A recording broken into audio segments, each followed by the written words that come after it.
Hello, I am Anna and I'm founder and CEO for Tacticon. Hope to see you soon at the Revenue Manager, the series. Looking forward to it. Hi all, I'm Guy Gash of Fornova. See you soon at the Revenue Manager, the series. Hi all, I'm Claire Hemphill, Head of Revenue and Systems Management at Whittlebury Park. I look forward to seeing you soon at the Revenue Manager, the series. Hey, I'm Eric from Oki. See you soon at the Revenue Manager, the series. Oh, hey you all. Greetings from Finland. My name is Hanna. I am the founder of the Nordic Revenue Forum. See you soon at the Revenue Manager, the series. Ciao. Greetings everybody from Vail, Colorado. This is Andy Broderick from Infor at 10,550 feet. Looking forward to a great series and to seeing everybody at the Revenue Manager. Be well, stay healthy, and don't ever ski in jeans.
Hi everyone, good afternoon guys, and welcome to the third episode of the series, The Revenue Manager. Yes, this is the third episode, it's already the first two.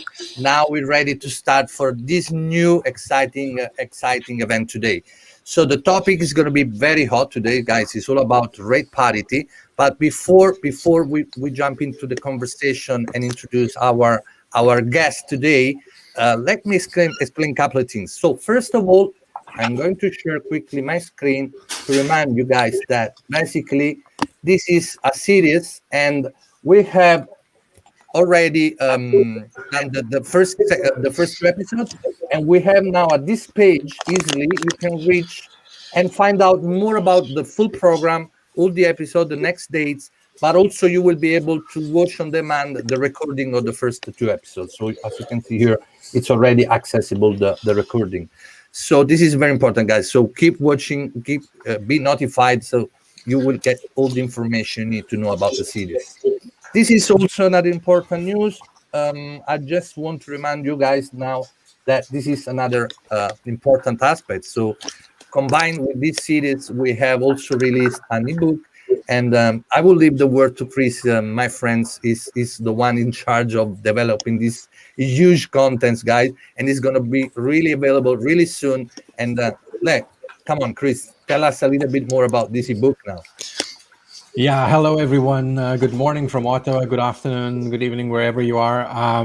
This is really exciting. Enzo had the idea, I think, a year and a half ago, to put a dictionary together with revenue management terms. And we have worked on that with a team of revenue managers from all across the world. Some brilliant minds came together and we were thinking, what do we need to know in revenue management? What are the important terms that people are familiar with or not familiar with? So we sat down, we wrote it all up. It's over 600 terms of revenue management and hospitality. And we're going to launch the ebook next week on Thursday. And for everybody who signs up for the pre-launch now, before next Thursday, you can participate in a draw. And the lucky winner will win consulting session with Federica, Diego, and myself.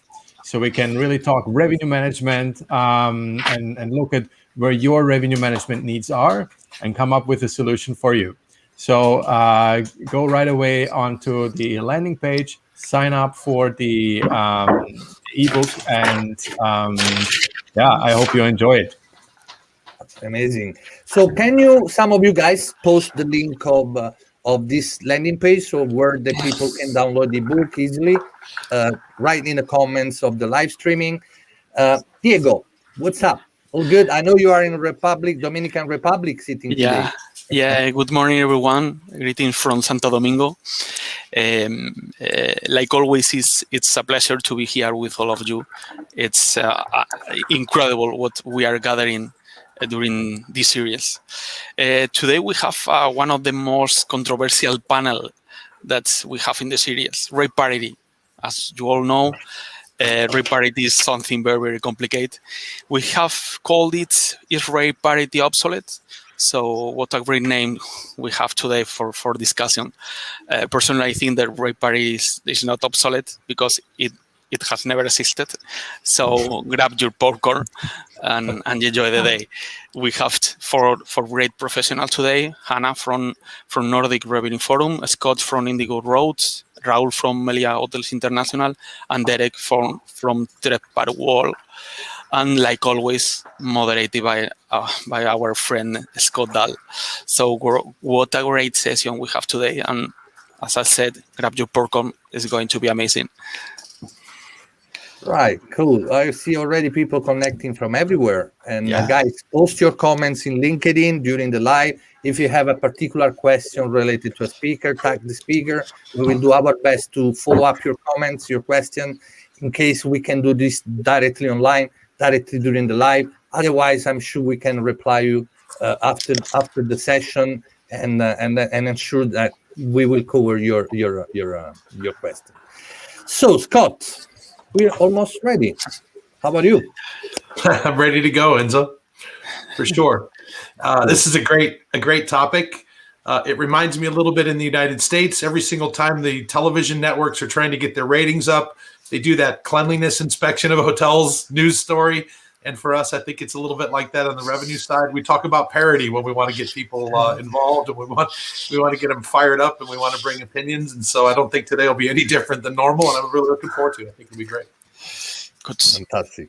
Right. So before we start, I want to again highlight the fact that this is a series. I'll show you now a quick video just to let you know which are the dates and the topics of the next sessions. I'll see you in a few seconds.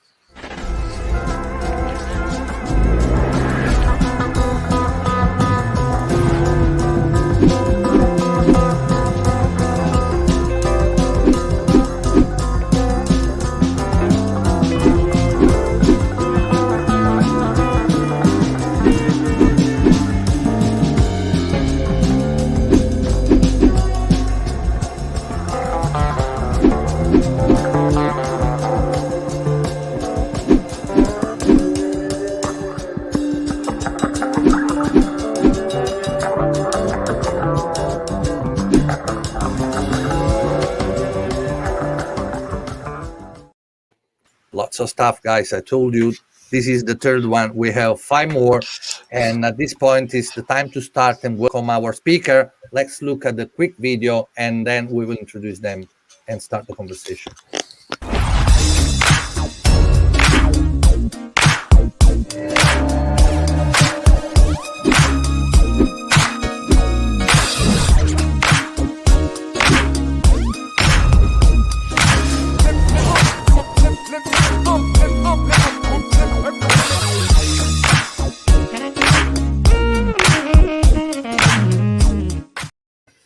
All right, guys, time's up. Scott, you have 1 hour, and just enjoy, guys. Excellent. So, Enzo, what I'd like to do first is really quickly introduce our panel. So I'm going to ask them each, after I introduce them, to just say a couple of words about what they do and what brings them here. But our first panelist is Scott Neslage. Scott is Director of Revenue Management of the Indigo Road Hospitality Group. So, Scott, welcome, and tell us a little bit about yourself. Hey, Scott, thank you so much for the warm welcome. My name's Scott Neslage. I am a revenue management professional in Charleston, South Carolina, and have worked for different hotels all across the United States. Currently, I work for Indigo Road Hospitality Group. We take a food and beverage first mentality when we are looking at our hotel assets, which is a little bit different. And we always try and stick to our three main pillars of authenticity, discovery, and well-being when we're thinking through the guest journey and really curating bespoke experiences for our guests. Thanks for having me. Thanks, Scott. Thanks for being here. I look forward to talking with you a little bit about that food first mentality and how you can potentially use that as a parity tool, so to speak. So we'll get into that in a little bit. Next guest, Raúl Mateo Lapuente. Raúl is the Senior Director of Revenue Management with Meliá. So Raúl, tell us a little bit about yourself.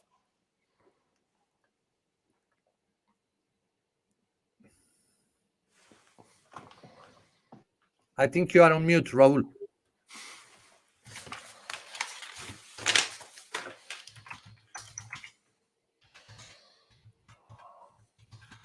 I think maybe right there now, is some. sorry. This is my first time in the beginner, and I think I pay the first time. Okay, thank you, Scott. I'm based in Palma, Mallorca, in Spain, right now in global office. As you said, I am the director of revenue manager. Before I've been in Asia, okay, managing all the countries from China to Indonesia, more than 6 countries, and soon I've been in America region. Okay, and now we are in the global office and we are developing the new strategy for the hotels. Try to push our TrevPAR under TrevPAR. And thank you so much for your welcoming. Thank you very much, Raúl. So next guest, no stranger, I think, even to the series, but certainly no stranger to most people. Hanna is founder and one of the partners in the Nordic Revenue Forum, and also a contributor to the oh my goodness, the revenue optimization expert panel and Hospitality Net. And so, Hanna, welcome to you as well, and tell us a little bit about yourself and Nordic Revenue Forum. Thank you so much, Scott, and hello from Northern Europe. Also, I have to say big thanks for Enzo and the whole team that's putting this together. So this is just amazing to have such a thing for revenue managers. I've been in the industry, actually, this is my 20th year in revenue management. I spent my first years learning and growing with Starwood Hotels and Resorts. That was kind of my university for revenue management, I would say. Since then, I have worked as a revenue management coach and consultant, and I always focus on embedding the revenue management culture into the daily operations of my customers. 2018, I found Finland's first total revenue management and actually only revenue management event that we've ever had here. And that's been running now every year since then. And that's thanks to a lot of partners that we can do that. Very, very cool. That's very cool. And thank you very much, Hanna. Thank you for being here. I look forward to talking a little bit about parity with you. And finally, last but certainly not least, founder and CEO of TrevPAR World, Derek Martin. Derek, welcome. Tell us a little bit about yourself and tell us about TrevPAR World as well. Scott, thanks for welcoming me back again. It's really cool to be joining you on another talk. I'm the CEO and founder of TrevPAR World Group, based in Johannesburg, South Africa. Currently looking after 4 different elements of the industry, one being total revenue management, one being GDS connectivity. We can actually bring GDS to every hotel. You don't need to be a brand anymore. Secondly, being a dedicated central reservations office for independent hotels. And last but not least, we actually have a fully fledged marketing arm. Currently the biggest commercial company in Africa, looking after over 250 hotels on a daily basis. And yeah, I mean, super excited to grow here because revenue management and parity both are super important to be discussed and often not discussed. So very keen and very happy to contribute. Thank you very much. And just before we talk about the actual the different opinions that came from this panel this time around regarding parity, I think that one of the things that I think that everyone will see come through in the speakers today is a tremendous amount of optimism. I think the majority of us have understood that there's been a little bit of a kind of a roughing up, if you will, but also that's pretty much over with, and now we're looking at a pretty optimistic time period. So I'm really looking forward to starting our discussion. And let's let's jump right into it. What we decided we would do this week is we would look at some of the individual opinions. And it was interesting that our speakers, each of them kind of keyed in on a different one. And so we're going to kind of treat that as the format this time. So just very quickly, we're going to highlight a couple of the posts. And the first one is one by Max Starkov, a pretty well-known and very frequent contributor. But Max said, one of the things he said, which I thought was pretty interesting, is no need to maintain rate parity if all of your guests book directly. I think that's a pretty fantastic statement. But he also mentioned really that the online travel agencies out-invest us, that hotels really under-invest in technology and marketing. And so one of his recommendations was to maintain strict parity until you can outmarket them, right? Which most of us, it's probably only a dream. It's probably not a reality. But with that said, I guess, Raúl, I'd like for you, since this was the opinion that you most keyed in on, kind of share with us a little bit about what did you find in it that was interesting? And let's start some conversation around that stuff. Hi, thank you. Yes, I mean, for me, it's clear the rate parity is obsolete. I mean, I don't think the rate parity has been there, maybe at the beginning in the concept, but I like the Max Starkov point of views about the system and the technology. The greatest chains or hotel chains, they try to develop the technological system, okay, and the OTAs, they are specialized or focused in the technology. Everybody wants to drive the direct channel, okay, for the cost distribution, a bit more efficient. But at the end, when we have the rate parity in the same level, we are breaking in different range, okay, like adding add values, room types, especially the members rates and everything, which is a mess in terms of revenue management to manage all the disparity, because sometimes those technologies in those OTAs, they are doing too many things than the central reservation system, for example, in hotel chains on traditional, they are not able to do. Basically, they can combine rates and they can drop you the most available rate in the market just with the meme or summarize, But for me, is the hoteliers, they need to invest more money in terms of technology and system to develop because our website is, no matter how we are distributing our 1,000 hotels worldwide, we want to grab this market share in the market. Okay, we want to optimize, but we are in self like a OTA. Okay, and this is the first point. Second point is the marketing side. Okay, at that time, in the COVID time, is true. As far as I've seen in other companies or in the market, they don't invest as much money in the marketing because we need to moderate this spend. But the OTAs, they are spending a lot of things, and that's why we get the billboard effect, they call, to our website. And then we need to grow up. This is technology. We need to move to the digitalize all the processes in the hotels. We need to be more aware how to distribute our rate, how to reach this market in terms of clients.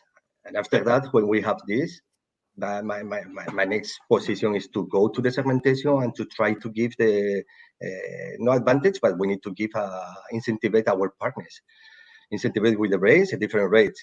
I mean, for revenue management, in myself, I think there is no revenue management if we don't have set up different price, a different customer in different time.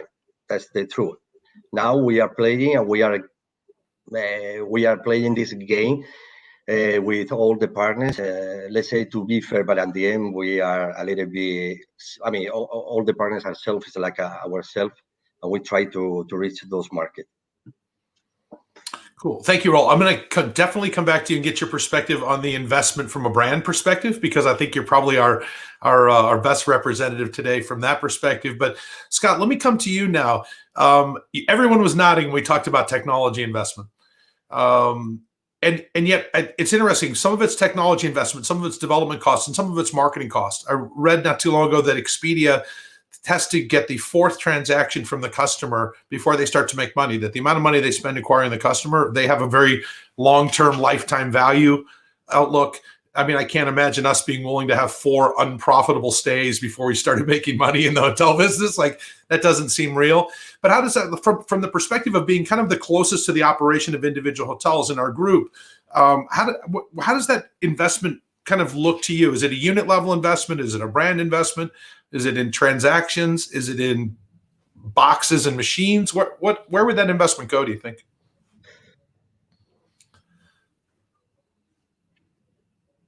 He's mute. There you go. Sorry about that. Thank you, Scott. I think it's really going to depend on a couple of things. It depends on first the type of hotel or the type of asset that you're looking to manage, and then as a portfolio, are you looking to drive sort of a brand experience, or are you looking more to allow each hotel in your portfolio to shine maybe as its own individual star? I think that there's definitely a lot of value in having data that you can share across a portfolio. But if the strategies behind two different assets are very different, if they have different customer bases, it dilutes the value of being able to cross-pollinate some of that information. So I think the ultimate answer to your question, unfortunately, is it depends. But the piece here that I want to definitely, the point I would definitely want to make is, I think we have an opportunity as an industry to leverage all of our technology better. I agree that we need to invest in more of it, but I think the technology that we do have, we may not be using to its full efficacy. We have this model with a lot of vendors that we work with. It's software as a service, and there's a pattern of implementation, and then you're assigned an account manager that sort of helps you handle issues as you move forward in time. And I think what's missing from my perspective is sort of an ongoing, really active, proactive partnership. Learning about all the new features and things and the new developments in the systems is incumbent on the hotelier or the management company to go out and find these pieces of information and ask for help. And I think as these systems evolve, what I would look for in a vendor is more of a strategic partner that's going to help me learn as we go and leverage the systems to their fullest capability. Yeah, I think all of us have probably had the experience of skill atrophy with technology. I think back to like before 2000, implementing the first Delphi installation at a hotel that I had that went from manual to an automated sales system. We took all the sales department, we blocked a meeting room for 2 weeks. We trained the heck out of everybody. The hotel really used it well. I became a regional, and a couple of years later went back to that hotel, and it was being used as a glorified CRM. Pretty much all of the real sort of benefits from it had kind of been lost in the form of turnover. And, this person that got 2 weeks of great training sort of half-heartedly trained their replacement in a couple of days as they were leaving. And pretty soon you've got expensive stuff that's not, being used at a small percentage of its total capacity. So interesting, right? Some of it's on us as the operator, no doubt, but you would think that the vendor of that technology would want those capabilities to continue to be utilized and have those skills not atrophy. So, I think you're right. I think some sort of a partnership where they would actually kind of help us maintain that skill level, I think is probably really, really beneficial. Derek, let me ask you now. You're kind of more in the role of looking over hotel shoulders and helping them do their jobs in a lot of cases, right? And really supporting them and supporting them in terms of being more profitable.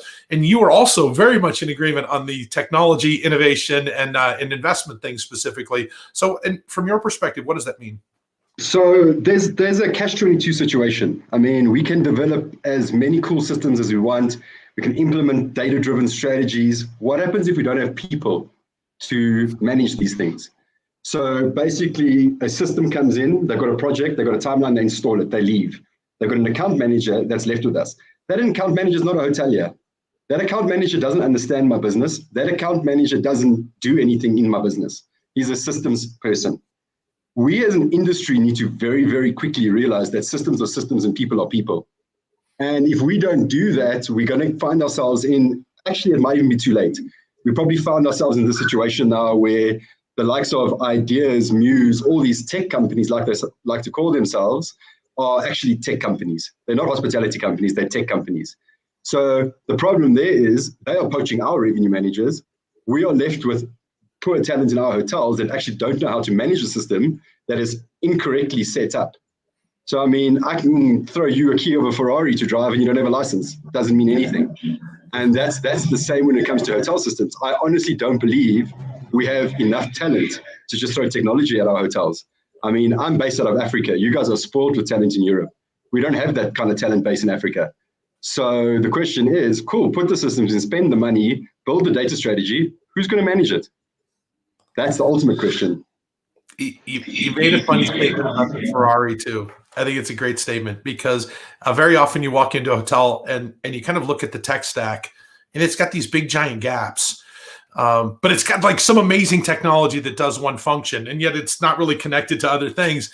And it's almost like that. And you look at it, and typically it's because, and you know a little bit about the vendors, that's a pretty good sales department. That's a pretty good influential sales department. And effectively, they've almost convinced someone to buy a Ferrari to deliver pizzas in some cases because they don't need all that capability. They're not going to use it. The first time they pull out of the Domino's parking lot, they slam into somebody. I mean, they make a mess, right? Because they don't necessarily get the best advice, and they tend to, unfortunately, they go get the advice from vendors, right, who have a vested interest in placing their technology more than in actually solving the problems. So, Hanna, let me ask you now, and have you chime in if you don't mind, and then we'll I think have a little more discussion around this. But you advise hotels, so you're kind of in a position where you can offer them your best advice, but then they either take it or don't take it, unfortunately, which is probably, at least when I was in a similar role to you, one of the most frustrating parts of it was, you know, I told you how to drive the Ferrari and you still hit the pedestrian. So, so I think that, you know, how does that come into play in terms of right now? I think that probably the average hotelier not really excited about talking about investing in the future. He's excited about maybe getting to where he's not cleaning any rooms himself every day or herself every day. So how does that come into play? The kind of the balancing of the reality versus preparing for the future. I think that was spot on what Derek was saying as well. I've come across so many times that hotels, they have this state-of-the-art revenue management system, but the settings, like just the basic settings, are completely wrong. So then obviously the system is running the rates and everything completely wrong because it's not set up for the product quality that it should have.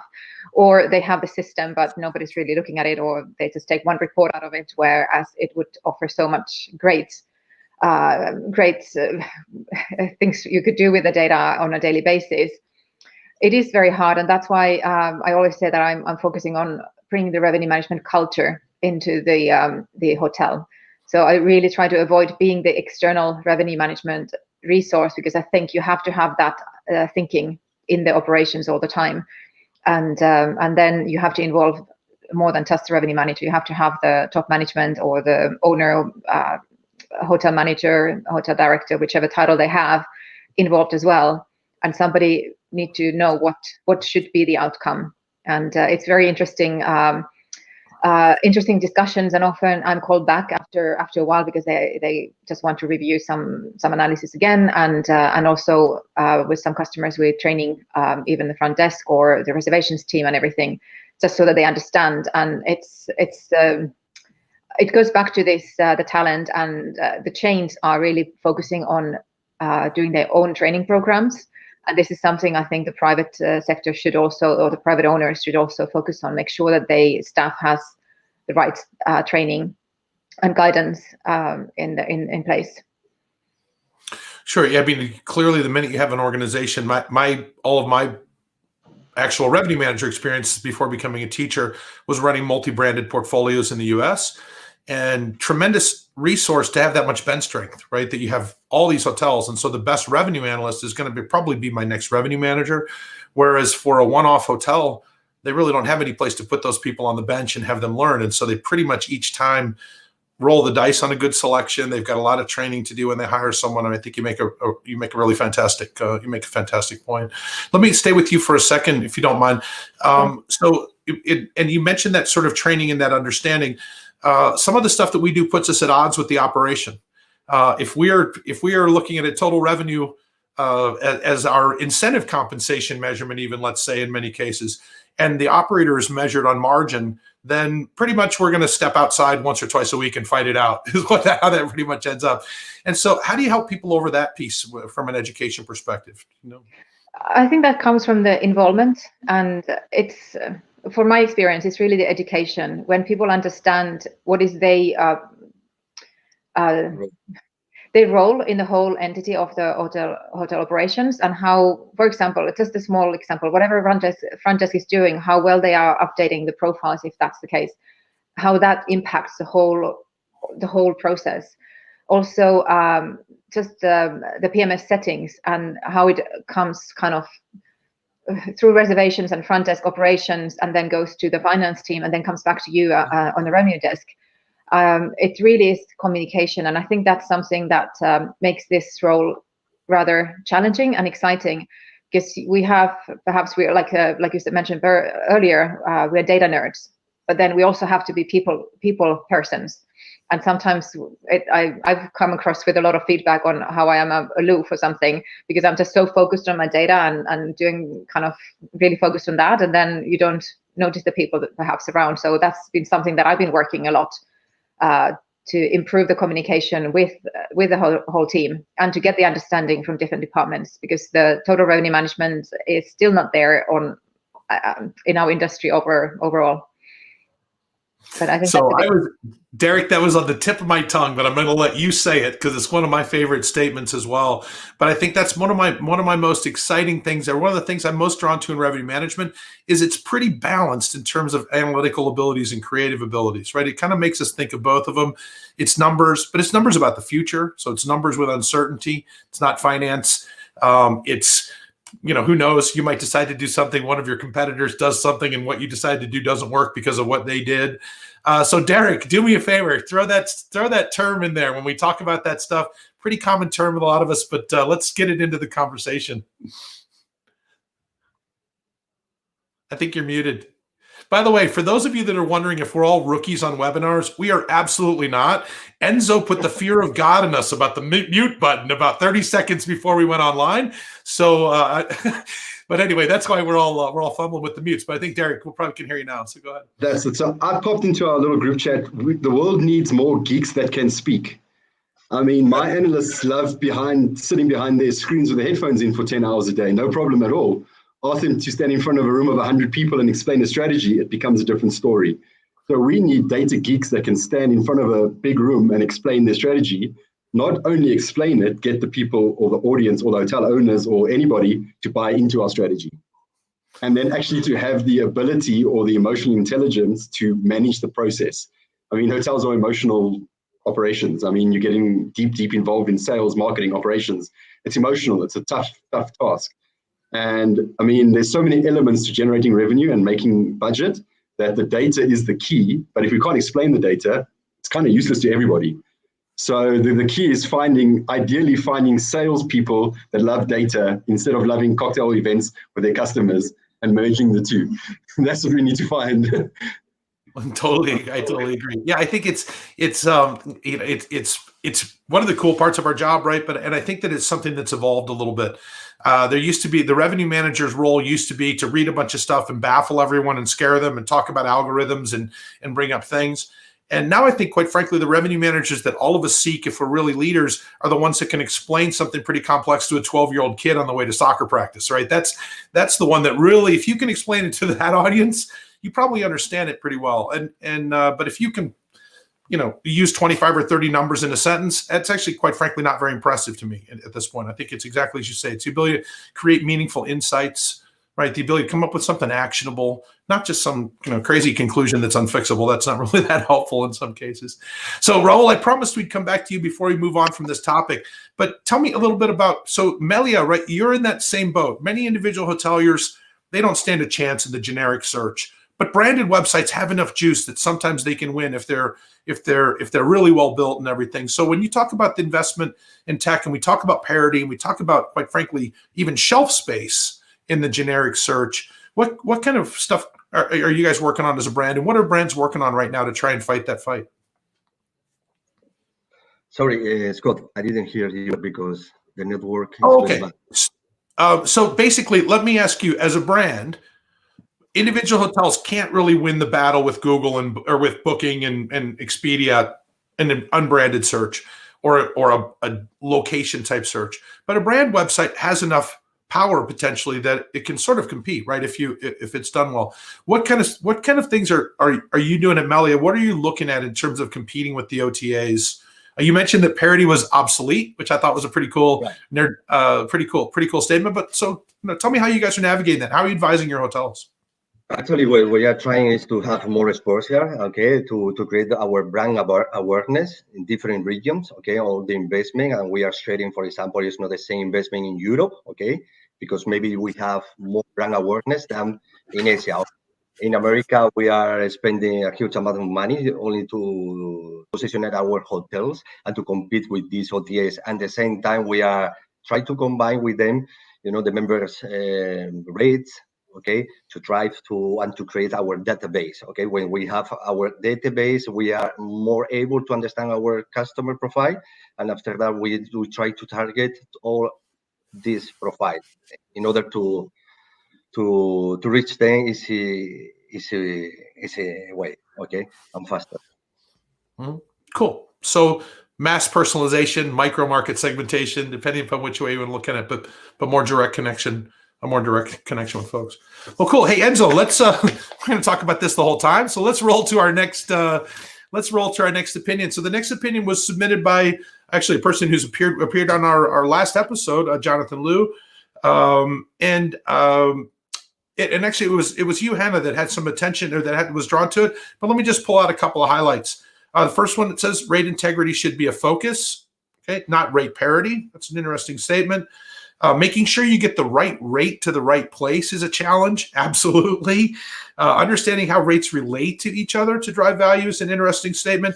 And then I think one that's really astute, and I think Trevor, we're going to get to, or Derek, TrevPAR, Derek, we're going to get to you on this one as well. But really to truly understand your distribution costs. And I think we're probably all going to end up with some discussion about how they're not really necessarily easy to find. But Hanna, tell us, what was it about that opinion that caught your attention? I think it was just like, I just tried to take notes, and basically I just took his whole statement because I think it was all spot on. First of all, yes, I think this parity discussion is a little bit, it should be more than just following some reports where it says, are you parity or not? It should be, again, going back to, you have the strategy and then you follow up on it and you measure and so forth. And also on the parity, I think the discussion is really that we talk about parity against the OTAs or whichever their distribution spreads out to. Whereas we've never had parity, like somebody said here before. We always had I don't know, 600 rates in a corporate hotels, global corporate hotels, for example, that we manage. Some of them same rate point, some of them different. So it's really to understand, and what I really liked the word was the architecture, the price architecture or the rate architecture that Jonathan mentioned. That's really like, if you take that view that it's an architectural picture strategy of your rates, then you start to understand everything that goes into that. I love it. I can see you guys nodding in there. So. And then something that has been a huge challenge is the distribution cost. Nowadays, there are commercial like tech partners that can actually help you in figuring out what it is, but it is really tough, and very few hotels know what's left at the end of the day. With a mix of all of these rates that you have, commissionable or net rate, whatever it is. So to be able to understand per distribution channel, per customer, all of this different point of view that you look at the data to understand what's really putting into the margins and for the profits. There's been so many interesting cases that I worked with where we digged into and you really go and find out this data, and you find out it's like, oh my God, what have we done here? And then when you fix it and you measure the result and you see how much you were able to increase revenues and everything. So I think that's one of those, now I put this creative juice that you mentioned before. So that's where you put your creativity. How can we do this differently? Where's the solution? How do we respond to this problem? It's kind of solving problems and trying to find those creative ways to do that. And then basically it's very simple. Did it work? If yes, great, keep doing it. If it didn't work, okay, so that was the wrong route to go. Find another one, be more creative, find something else to do. And of course, I mean, we're now in the pandemic time, so things have really flipped over at the moment. And I think now it's also very important to keep an eye on what's happening in the channels. I've seen several different trend reports where it shows that direct channel has been increasing, and I think it's purely because the international travel has stopped.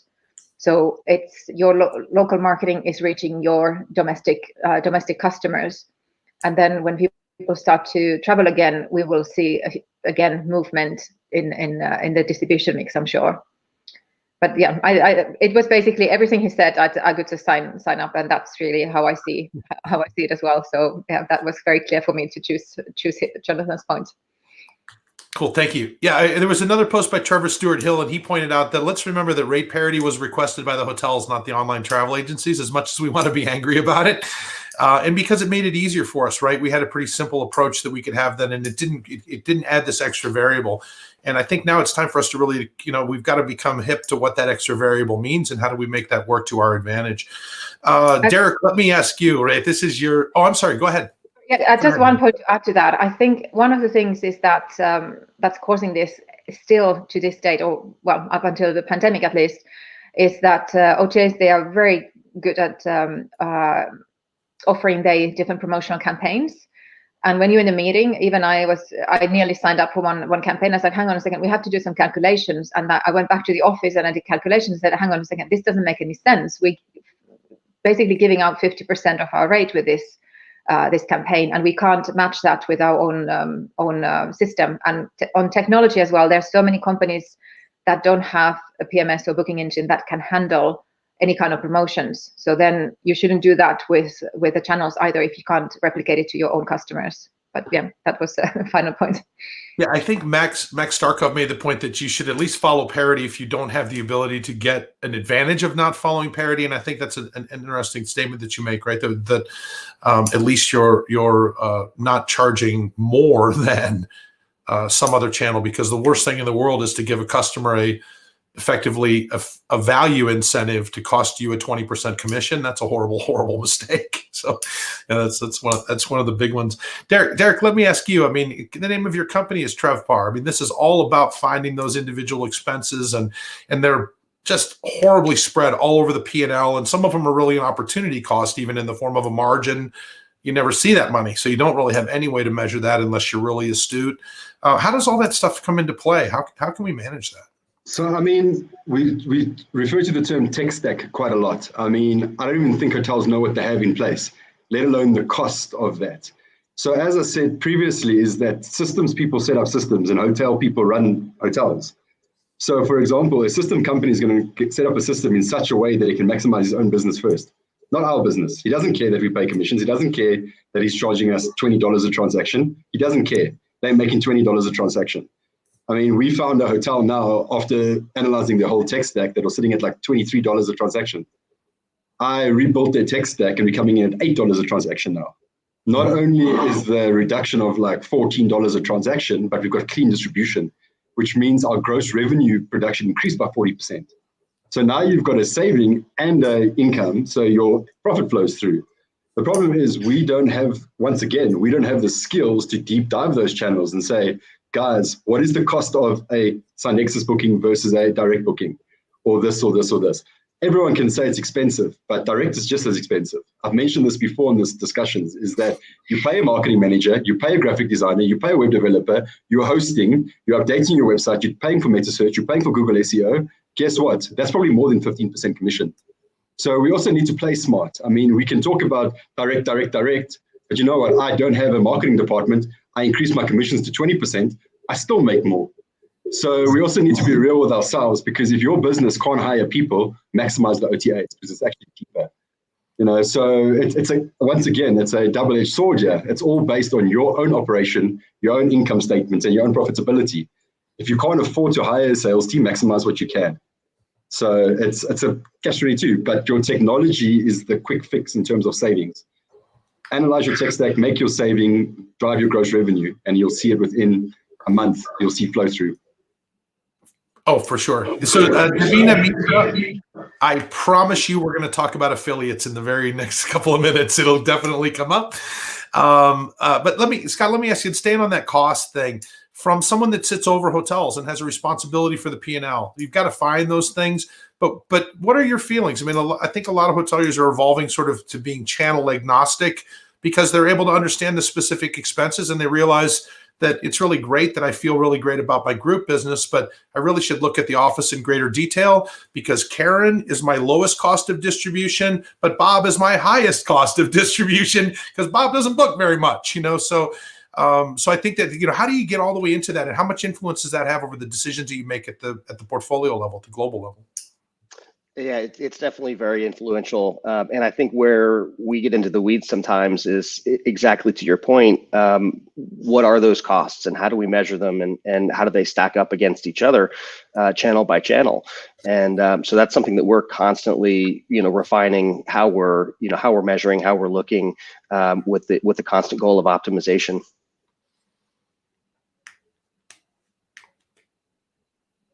Did he freeze? Did I freeze? Oh, did I freeze? Somebody froze. I wasn't sure if it was me. Sorry, it's my first day. Optimization. It was very dramatic. So Raúl, let me kind of ask you sort of as the closing one on this topic.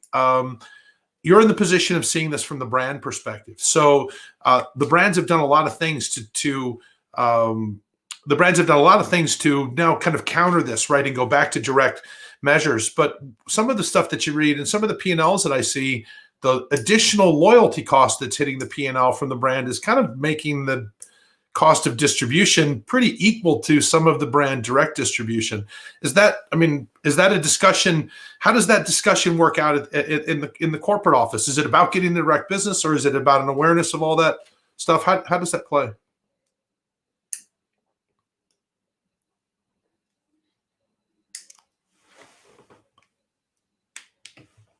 I think you might be on mute.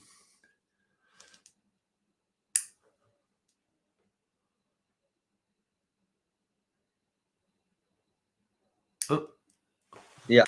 Now it's a little slow. Sorry so much. I said it's a complex question because what we are trying is to create our database, grab as much we can the market. I understand, like Derek said, it's about all operation. We try to drive all the market share to our direct client, because we have a passion to manage, the graphic designer, the copy, the banners, and everything, and to invest by ourselves.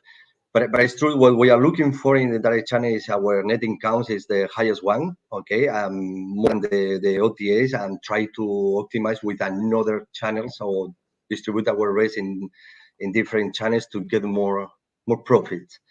But as far we can do now is to provide our guests a lot of experience. We are working in the experience side, okay, and then we try to add values to them as much we can in the market to grab this market share. This is really what we are focusing now in those days.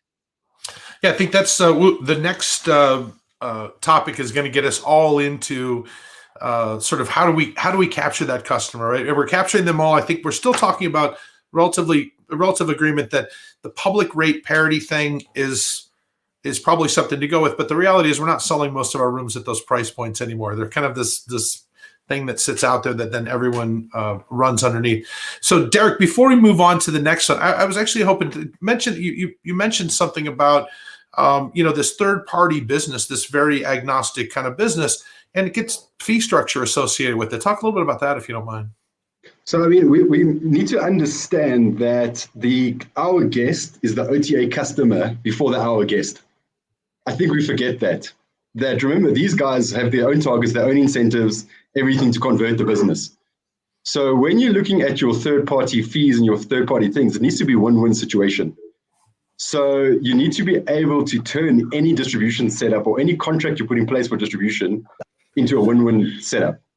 And that's when you look at your third parties. Is it cheaper to outsource than insource? Is it easier to get talent outsourced than insourced? I can guarantee you that many hotels won't pay my revenue analysts what I'm paying them, purely because hotels don't pay revenue people what they should be paying revenue people. But revenue managers and directors of revenue should be, in my opinion, the highest earning in the hotel, because they have the power to make or break your whole business in one click of a mouse. We tend to forget that. And that's, in theory, I call that the revenue disrespect we get as professionals in what we do. It's you shout at us, you scream at us, you swear at us, we're not making enough. But you know what? As quickly as I switch a light off, I can switch your business off too. And I don't think people realize that. And with great responsibility comes great power. And with great power should be coming great pay. So that is why all of us actually have opportunities, because it's cheaper to outsource. It's more efficient to outsource. It's actually, in most cases, it's a tax write-off too. Outsourced companies don't go on maternity leave. Outsourced companies don't call in sick. So not only do you need to take that as part of your cost, that's probably the biggest element you need to take. Doesn't matter what PMS you have, if your staff aren't doing what they need to do, it's still a cost that can be managed. So it's also the whole debate. We don't have enough talent to do it ourselves, but we don't want to pay to outsource it and do it right. So once again, it's that cycle of viciousness of we're never actually going to be able to distribute correctly unless we wake up as an industry and modernize our thoughts. I mean, that's a fantastic point, and I think Enzo, we're going to move to that opinion, the next opinion, in 1 second. But I think what you bring up is really very interesting, right? That whole idea of what is good business, what's bad business, how do we decide what to do with that, and really is it? We've kind of had this very Darth Vader OTA sort of a thing, as opposed to being numbers driven to a certain extent. We've let ourselves get that way. And I think that's something that we probably should check out a little bit in terms of what we do. And if we can be a little bit smarter about it, there's a benefit to OTA business. You only pay for the business you get. Now, the percentage is really large, but you're going to pay Bob, the sales manager, in my last example, whether Bob books anything or not. Bob's still going to eat in the restaurant. Bob's still going to do his things. Bob's still going to get his benefits and all this stuff. If Bob's not productive, Bob's a sunk cost. Whereas you might be paying 25% per transaction, but you're only paying on the transactions, right? You're not paying with risk. So there's a lot of those other things really to consider when you look at that stuff too. So awesome, guys, thank you. Let me, for the sake of time, we got a couple other opinions we want to talk about. So Enzo, if you could move on to the next one. The next one is Fabian Bartnik submitted this. Oh, I'm sorry, I got the order wrong. Never mind, you're right, I'm wrong. The next one was submitted by Nicole Adair. Nicole is Corporate Director of Revenue Management for Scepter Hospitality for SHR. And she brought up the concept of third parties. So here we go. Now we're going to talk about this slightly lower rate thing. Let's talk about affiliates. Let's talk about meta search, right? And that sort of cached meta search rate that gets traffic but isn't really there when you click on it, and all those different fun things. So Scott, do me a favor, if you wouldn't mind, take us down that unfortunate Alice in Wonderland rat hole. So let's talk about it. Scott, it's definitely a rabbit hole, no question. And kind of the core fundamental, the first point that's made here is price is a main factor in booking decision, is a primary piece of information that a guest is using. And when you have the proliferation of meta search sites in combination with wide-ranging distribution, you're all of a sudden seeing all of these rates in one place. And the incentive of all of these players in the meta search space is to try and win more than their fair share of clicks and bookings. So the incentive is always going to be there, I think, for third parties to find creative ways to build their own business. That's not going away. It will never go away.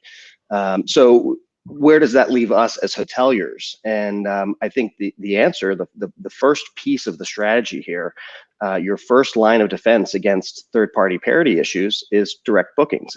The more you can grow your direct booking base, the less reliance you have on third parties. And as an industry, we'll never get away from third parties and wholesalers and things, I don't think. But if you can at least reduce that dependency by creating this really robust direct booking experience, some of the from my experience, some of the most common parity issues are from some of the highest cost channels. Wholesalers, bed banks, those rates tend to find their way into corners of the internet where we may not have intended them to go.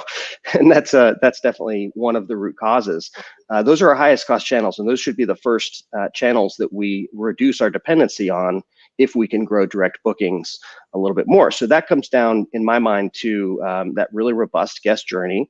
It's collecting first-party data. I think that first-party data now is crucially important to be part of a strategy, especially with GDPR and other privacy restrictions that are, that are only limiting what we can do further and further with third-party data. So really thinking about that first-party data, and then leveraging that data and personalization to curate a customized guest experience digitally. that is going to help you win and help you compete. And it doesn't necessarily have to be on price, although that is a key factor. There are non-monetary factors to consider here, things like more flexible cancellation policies and refundable rates that you can offer on your direct website that you may not necessarily push out to those third parties can definitely be a cornerstone of your strategy to create competitive advantage for the hotelier. Yeah, I tell you what, I'm gonna ask you, Hanna, if you don't mind next, but obviously if you're a brand, and Raúl will talk about this in a second, if you're a brand, you can have member rates, you can kind of play the game with the game. But if you're an independent hotel, I will tell you, probably don't have a very big membership program, so that's not driving the bus very much. So what kind of advantages, Hanna, what can an independent hotel do to kind of counteract that fact that I know that I can go on this large website, I can sign up for a program, it takes me 45 seconds max to sign it up, and now all of a sudden I have access to a whole new set of rates that are lower. How can an independent hotel counteract that? That's a good question. Now, could you give me an example? What kind of site you're thinking? Well, I mean, let me give you an example of some of the things that have done. I think, Scott, you mentioned it, right? You can change your experience. So, an independent hotel theoretically owns its booking engine to a much greater extent. I'm pretty sure that if I got really free form with the descriptions of my room categories, Raúl might come down on me. But no one's going to stop me from putting in the text that's free breakfast is included. Therefore, no rate shopping crawler on the planet is going to find that text. Therefore, I'm going to be able to include breakfast in my direct bookings and effectively be out of parity without getting my phone ringing off the hook all the time for not offering them the same thing. So I think there's tricks, right, that some of us can do. But I was just kind of hoping we could kind of go around and talk about, some of the hacks that folks have come up with in terms of being able to. Yeah, I mean, in hotels, I think they still have, well, the challenge is often that they PMS or the booking engine is not equipped to do all the same things as for the chains. But successful ones that I see that happen a lot is that you have one of those pop-up windows, for example, sign up for something, or just kind of a click to a new landing page where you find that offer. But it really requires, again, if you don't have that team to run these things, then you don't have that option. Then you just have your best available rate, and that's distributed, and then perhaps you have some way to measure or see.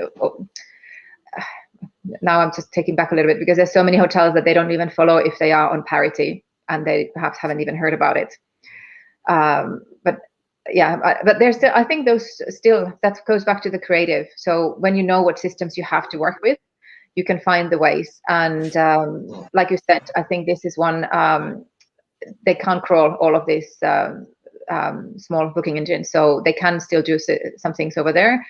But then what I've more seen happen is that they hop on board with one OTA with one campaign, and then that is being used against them. And exactly. Then you don't control your rates anymore. So it's more to, I think, to go back to that integrity that Jonathan mentioned in his comments. Have the integrity across the third-party channels, and then have a look what you can do within your own channel. I mean, I think it comes a little bit. Someone mentioned wholesalers. I think, Scott, it was you that mentioned wholesalers. I mean, it comes a little bit in contracting too. If this is because you're going to bring me Thai business in August and September when I don't have business otherwise, I don't want those rates showing up on the internet in April in a peak season for me. And by the way, your contract is done, and that's not okay. Just like if I didn't honor my end of it, you haven't honored your end of the contract. So I think there's some stuff that we can do just from an enforcement perspective. The bigger one feels to me like the affiliates of Booking and Expedia with that short-term grab. And often it's not even really the real price. It's a cached price that looks good. You click on it, you get to a parity rate. It's then they got to show you the real price that you would book, but now you're on their site, right? And you've seen 90, everyone else is charging 100. Click, oh, it's also 100. Well, you just wonder, that's got to work or they wouldn't do it. And then, right, go ahead. I'm interested to hear. Scott had some idea as well, so interested to hear your point. Yeah. So Scott, go ahead. I mean, if you wouldn't, I mean, that's obviously a big thing, right? It's impossible. It's not impossible. You typically have to get a credit card and book the reservation to find out how it's eventually going to get back to you anyway. It's not like it's real obvious, even who's got the inventory that they're selling. So you mentioned, Scott, that's kind of, that's happening to you guys. Tell us a little bit about that. Yeah, it's definitely a very tricky issue to try and diagnose. And you're exactly right. The best way to figure it out is literally to just create a booking and see what rate plan that came back in on. I think when we're also thinking about the loyalty piece and being able to have a very low fence to hop over to reach a whole new set of rates on a brand booking engine, for example, there are tools out there for independents. There are some vendors that can create that technology or that have that technology and allow you to leverage that as as even a single mom and pop hotel. So go find those vendors if you're interested in something like that. And I think also there's some pretty easy workarounds. Having, to Hanna's point, a pop-up on your website with, maybe a promo code. You could even embed that promo code that drops you on the booking engine, and all of a sudden, boom, you've got a $5 offer, a $10 off offer. There are some kind of hacks that you can employ to make that, sort of similar thing happen. I've seen a big revival of the bounce back card lately for independent hotels. Just that 5% off. It's always going to be, it's tied to my retail prices. So it's always going to be 5% less than what I'm charging. And it's set up just like a special corporate account, right? But it's just, they give them to, and what do we do? Everybody who booked on an OTA, hey, I noticed you booked on booking.com. Next time you can save a little money if you book with us directly. Here's this code. And it's basically shelved like we used to put the IBM rate in a property management system. It's just a discounted rate with a discount code. So yeah, you're right. You can put that in a pop-up. You can embed it in the text somewhere, and you can kind of circumvent the automated piece that's going to catch that parity violation, which is 90% of the emails we get. It's happening from automation. It's not happening from people aren't reading text and realizing that you're giving them a king size room instead of 2 doubles if they pay the same price. That's not what they're finding. They're finding the absolute price. So Derek, this is your thing. Chime in on this a little bit if you don't mind. I need to mention something that Booking.com is doing that not many people know about yet, is that if you start sending messages to the customers saying book direct next time via their portals, you'll get blacklisted. Yeah. And they're actually delisting hotels now based on that. And 90% of them are chain hotels. So book via OTA, send a message via the extra to say next time you book, here's a promo code. The hotels are starting to get punished with that at the moment. So they've set up an independent department within their own company to monitor that. So there's tricks that we can do, but we also need to be very clever of how we do it, because you're taking food out of their mouth in essence if you do that through their channels. I mean, and then also, think about that, right? We're all allowed to drive business to ourselves, but I can understand why Facebook penalizes us when we put a link out of Facebook. Like that's their environment, it's their customer. It's almost like the shame when someone goes and searches for us by brand, and then they end up in the Google display network, and pretty soon they're on meta search. We've already spent money building the relationship with the customer. They went and looked for me by name, and now they're buying me on, bobstravel.com, stevesfishingtravel.com, because it's $4 cheaper than my website would be, because they're breaking the rules. So there's a lot of stuff that really kind of gets crazy like that. Tricks of knowing where you end up. We actually 90% of the time, or not 90%, if you're looking at an unrevenue managed hotel, probably 100% of the time, they put $100 out in the back end and they'll be lucky to get 80 in the front end. That's even before commissions are paid. So the easiest way to manage your inventory is to watch, to keep an eye on it, to actually manage your inventory and rates proactively. I mean, the OTAs play games, we all know that, but it's our job to call them out on those games. It's not their job to tell us, guys, you're not doing your job, so we need to do what we need to do to get our job done. Absolutely. So it takes 2 to tango, and I think often we forget about that. Absolutely. Okay, so I tell you what, we're gonna, obviously that means we need to move on to the next opinion, because that's the producer just moved us on. But this is an opinion that was submitted by Fabian Bartnick. I think a lot of people know Fabian, really good guy, a really fun hotelier. And he really was, he spoke a little bit about a couple of things, right? It's in no one's interest to sell cheap rates, which means we slug it out with the OTAs, but we're slugging it out for the transaction. We would all kind of like for it to be as high as possible. So that's one of the things to consider is that, you really want to make sure that you understand that you don't want to just kind of cannibalize each other, just like you wouldn't cannibalize a competitor. Like hopefully most of our markets didn't do that in the downturn, right? Some did more than others. And also how to set up the distribution. I think Hanna used the term earlier, architecture, but in his post, Fabian uses the term distribution landscape, right? And what actually are the rates that we're selling versus the rates that are out there. So Derek, do me a favor, if you wouldn't mind. That was kind of I think you were drawn to a little bit, some of the comments in that one. Just tell us a little bit about it. Yeah, so you left out his first comment that said rate parity is actually bullshit. That was his first comment. So I agree with that one the most. But I'm a strong believer in that the OTAs always come with an excuse or a story. We're spending so much money on your hotel. We're marketing you. We're spending Google ads. You know what? Show me. Show me what you're spending. Because they never show us what they're spending. They say they're spending on us, but they don't show us. Show me yours, I will show you mine. So if you come to me and say, I'm going to spend $100 million out of my $19 billion budget on your hotel, can I get a 10% cheaper rate than anyone else? Sure, because you're showing me yours. Why can't we treat OTAs as corporate accounts, as wholesale accounts? Why do we negotiate corporate accounts based on production? Why can't we do that on OTAs? Why not? In theory, if you think about it, price fixing is illegal. I mean, in our country, price fixing is actually illegal. So parity, in theory, is price fixing. In theory, is illegal. So in my opinion, you give who's going to give you as much as possible. But the OTAs come with stories. They come with all these cool things, but they never show us anything. So you know what? I'm going to give the rate to where I need the business to make the most profit on the most cheapest channel in order to drive business that I need to. Consider an OTA an acquisition tool. It's a great tool to get the customer into your hotel the first time. And also, once he's there, it's your responsibility to make him your direct booking customer. It's very, very expensive to find a new booker on your direct website compared to converting an OTA booker. But it's our responsibility to do that. We don't take enough time. I mean, Hanna mentioned guest profiling. I mean, how many hotels don't even take away the Agoda or the generic email addresses from the OTAs? That's your first problem. They're never going to get your comms. How many of us actually make sure that you actually fill in the right telephone number or nationality or things like that?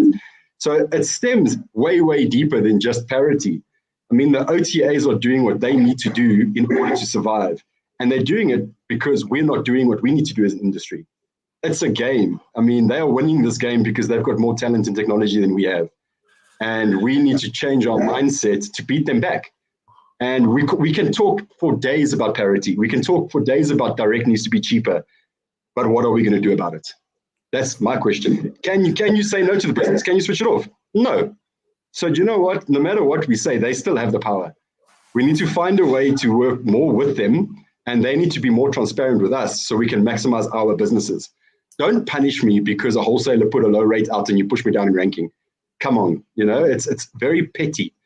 And we need to make sure that we actually turn it into a win-win situation. And you know what? There's a rate. You tell me what you want to do with it. Come and pitch to me. Remember the just pitch it we did? We need to do a just pitch it to the OTA to convince us to give them lower rates. Because we just give, but they're not giving us anything back. So it's about time we turn it around on them and say, guys, I understand you guys are massive. You guys are killing the market. But you know what? As Hanna said, without our rooms, without our hotels, you don't have a business. So let's work together to grow all our businesses. It's not a war. It's a partnership because one without the other is dead. No hotels, no Booking.com. At the moment, Booking.com, no business in our hotels because they're taking majority. And we are given them the power to do it because we're lazy. I mean, revenue managers in our world, first of all, there's not enough of them. And there's not enough time in the day to do everything. So we need to make sure that we take the power back, number one, but also be fair and realistic that we can't do it without them. So that's the ultimate discussion. It's yin yang, balance out. Let's make money together. Don't I make one mistake, you screw me, then I get a fight, and then I write a parity email, and then it becomes an argument, and then we have panels like this. So it needs to be more of a relationship or a partnership. It's not a war, it's a partnership. And if we see it like that and we treat it like that, it's worth it. Where can we buy data that the OTA extranets give us for 15%? It's impossible. We can't buy that data from anywhere else. We can't get booking insights, lead time information, country stats, geotagging. We don't have that ability in our own technology. So your commission is actually for something we can't do. We don't have the technology to do that ourselves. We don't. I mean, it's going to cost us billions to develop it, let alone roll it out. The OTAs will buy it in the first week anyway. So there's no problem. Develop a new OTA, you get bought from the big OTAs. And we've allowed that to happen. So, that would be illegal for us. You know, that the amount of sharing that would be involved for us to be able to ever in any way as an industry other than the OTA find that information would effectively be illegal for us to share amongst ourselves. So they're the only place that really, you know, except for third-party data providers that sell us the information. And so we're paying for anyway. So, I mean, my whole idea is don't think of commission as an expense. Think commission as a cost of sale with many added benefits. And data is gold. I mean, Scott, you're an academic. I can give you data from an OTA extranet that cost me 15% that will rock your world. But we see it as an expense, or we see it as a hindrance in our life. Just use what they give you, maximize them. It's cheaper. You make a great point about education. I was at a hotel recently and about the whole thing with the proxy email, and they told me, they said, "You're not going to believe how many Expedia employees we get here." I thought that's interesting. Really, like all of your Expedia business works for Expedia, is that right? Because they weren't completely unaware of the fact that they were getting a proxy email, not a real email. So it involves being educated and knowing what's happening too. There's no question about that. To the next point of that is you need to remember that the person from the OTA shouting at you about PARITY was probably a revenue manager a month ago in a hotel too. So it's very easy to swap hats and say, you got PARITY now, this is unacceptable. It happened in my market. One of my account directors became a group director in a big hotel chain. And he literally didn't love this hotel chain. Now he's promoting OTA promotions through them. So I'm like, man, it's very quick to change your hat. But regardless of it's about making money more than ever now. It's about survival at the moment. It's not about maximization. It's about survival. And when you go to war, you take every piece of ammo you have with you. And an OTA is probably the most important right now. Yeah, I think you're right. Imagine it's a pretty big mercenary army. And as long as you're willing to pay the price, they will fight the fight for you. Yeah, I think that's a good way. Correct. It's a partnership. We mustn't forget that. So, Raúl, let me ask you from the brand perspective. How does that play out? We really got a few seconds, guys. We just got really 1-2 minutes. Okay, closing words. Raúl, closing words. How does it play out in the brand? Okay. For me, it's clear. You know, so many times the OTAs visit us and they say, you are expensive than the market, okay, or your competitor. Okay, that's my price. Now I need to compete in this rate parity, which is not true. Go to the mobile apps, okay, you get 5%, or you go to the membership, or you go to add different values. For example, we try to add different values in the room types. We try to sell rate plans, different rate plans that the OTAs doesn't want because they want the entry level and they want to produce the volume. It's no matter of the ADR, it's a matter of the price. They want to produce amount of money, really, like this. Okay, at the end, who damage? I mean, we are damaged our net incomes and profitability. That is the reality. Okay, we distribute the rates and we get back, and then cost distribution and net incomes with all the discount to try to get our market share. At the end, we have a few amount of money in our pocket, which is, I agree with Derek, or how is your operation. If it's too heavy, you will get the gross operating profit lesser and lesser. Okay, and for me, this is one of the things we need to change. Okay, I agree. We are in the partnership, but always is discounting and always is undercounting rates. Okay, never pushing up the market. Okay, and then it's very, very difficult. No, nowadays with the COVID-19, it's even worse because we don't have restriction, we don't have condition, we don't have nothing. I mean, you can come today to my hotel. It's true, it's empty. You can get the rate, but you can cancel me in 5 minutes before you arrive. That's the reality. Okay, thank you. Hanna Locke, final word.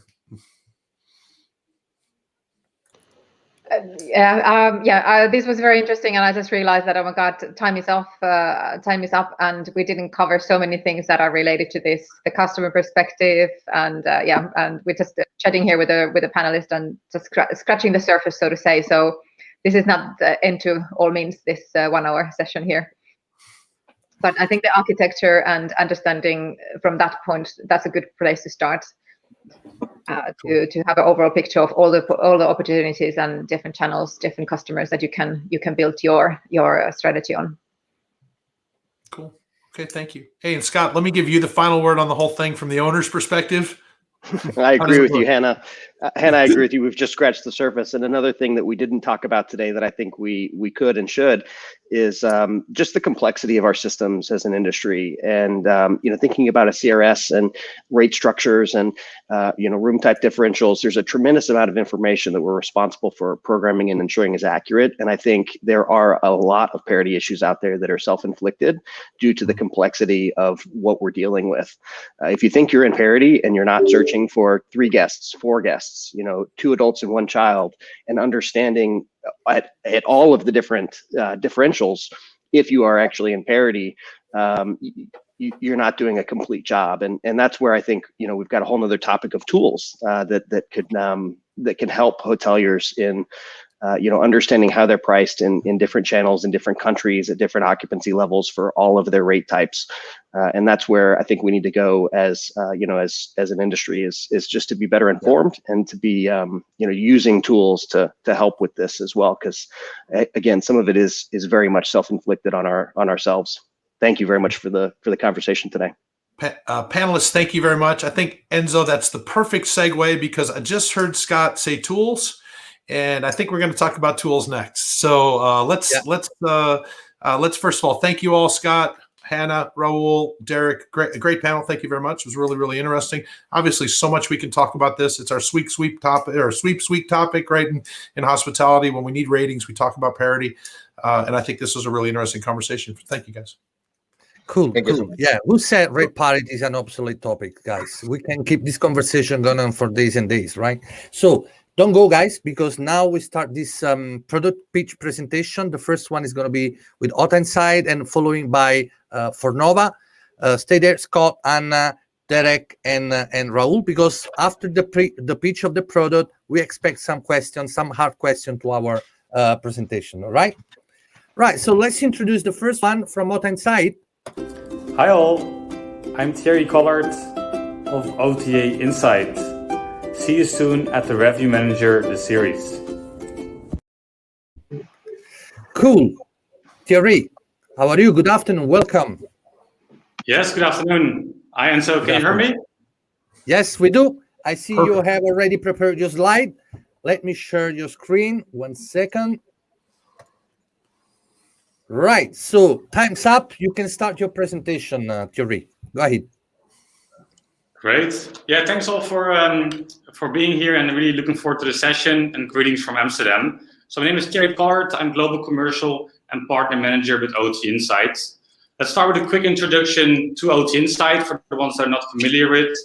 OTA Insight, we provide a suite of solutions to empower hotels to make smarter revenue, distribution, and marketing decisions. We are supporting more than 55,000 hotels from global chains, local chains, independents in over 168 countries. And this all supported by over 170 stellar employees across the globe.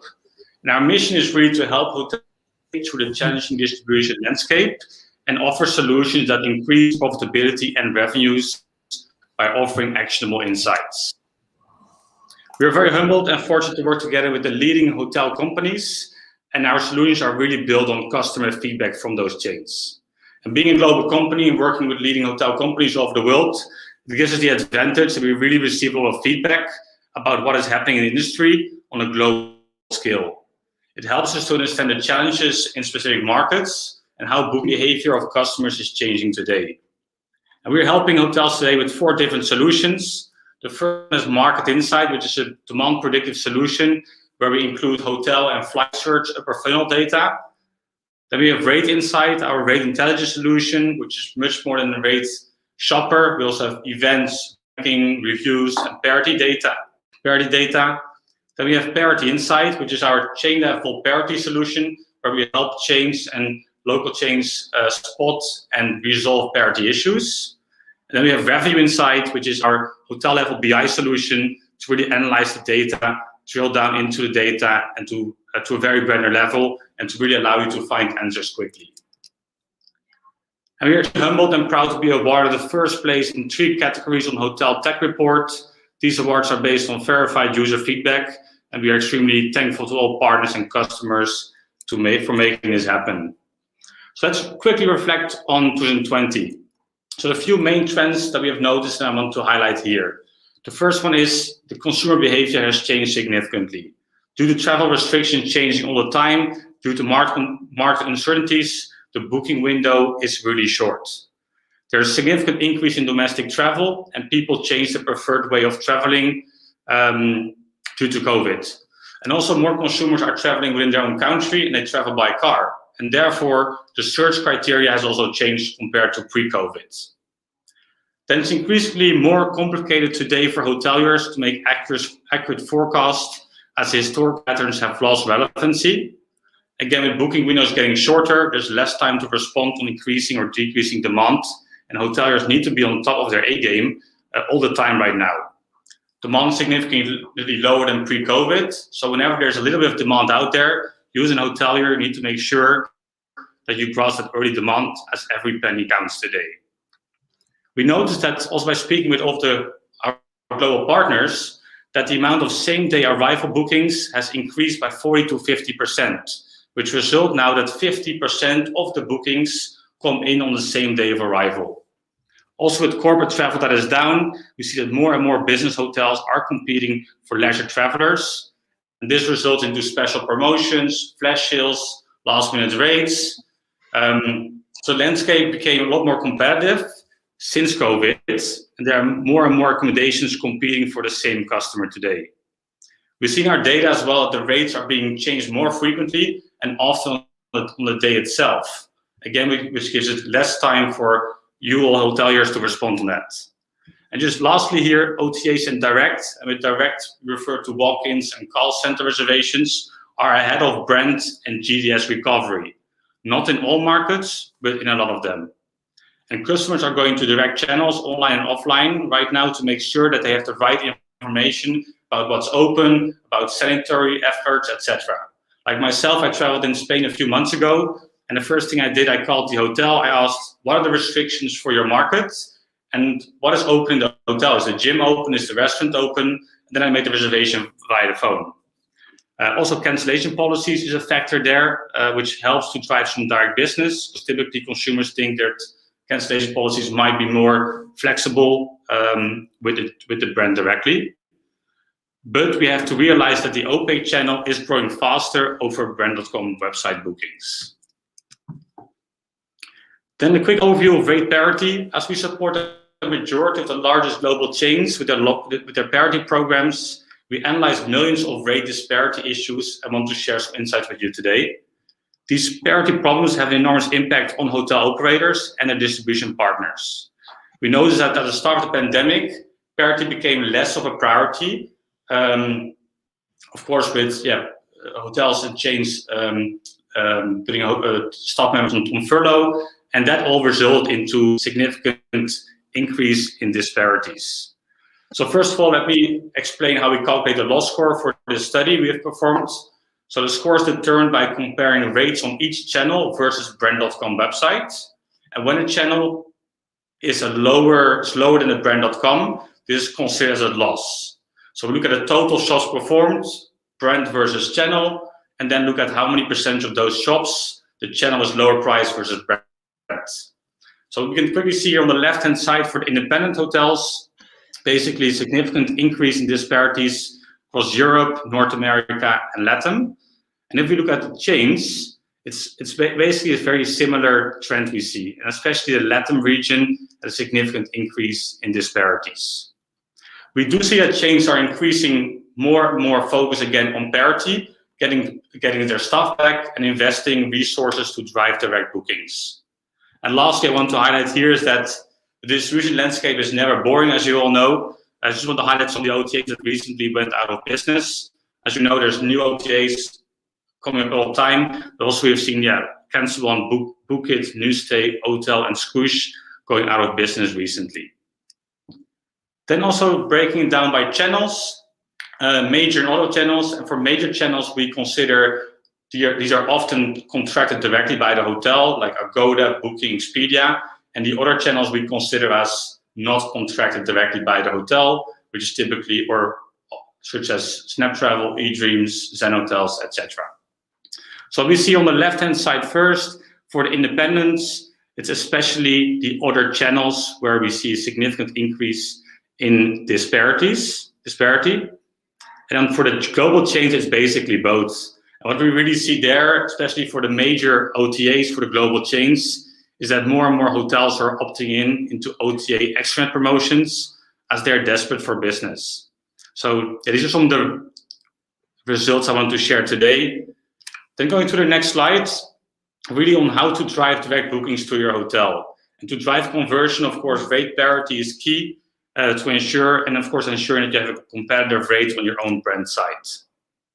So we see some positive signs of recovery for the summer, especially over the last few days. We saw some articles popping up from like Skift, for example, that it looks fairly promising that American or vaccinated American travelers could come to Europe. So really important now as a hotelier to make sure you follow those trends and you can see those first signs of recovery, that you can spot, okay, for which days are they searching, where from, for which length of stays, etc.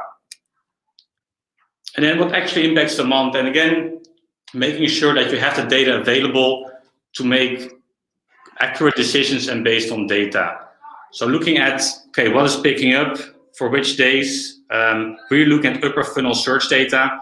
We know that hoteliers are used to looking at the historical data on the books trends, but now there's really an opportunity to look at upper funnel data and spot the earliest signs of demand, the earliest signs of recovery. So therefore, over the last year, we in the midst of the pandemic, we launched a new solution, Market Insights, and this really allows you to better understand the new guest, know which guest is willing to travel, target the right guest at the right moment, and target the guest with the right offer through your direct channel. If you see demand is picking up for a particular day, you know who's looking for an hotel in your market, you know for which length of stay. That fully allows you to put a good marketing strategy, a good promotion in place to target that demand. And how can we adapt to the new normal?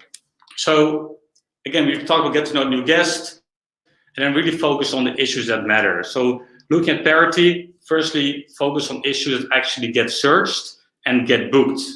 Because at the end, there's so much data, but it's important to focus on the ones that really matter. Being able to drill down to quickly identify parity issues under different segments to focus on the urgent issues that are most impactful in real time. And a really important one that sometimes maybe is overseen with parity is to make sure you can benchmark those parity scores versus the competition, versus your markets, and identify trends by region and by channel. You want to make sure that you can benchmark a specific parity score for the market, the country, a channel, a segment, etc. And lastly, an advanced workflow solution to really alert hotels, OTAs, and wholesalers to resolve parity issues directly. Then a few takeaways. First, putting your new guest at the center of your commercial efforts. Again, we know behavior has changed. Really important to make sure that you really rely now on forward-looking data instead of historical data. Secondly, taking a fresh and dynamic approach to your distribution strategy. Now you can compete versus the large OTAs, as now there's access to data, where in previous crises there was maybe not. And lastly, collaborate with sales and marketing teams to capitalize on trends and opportunities. Just wanted to finish off with that we're extremely proud to actually help majority of the larger brands with more direct bookings and to get the parity issues under control.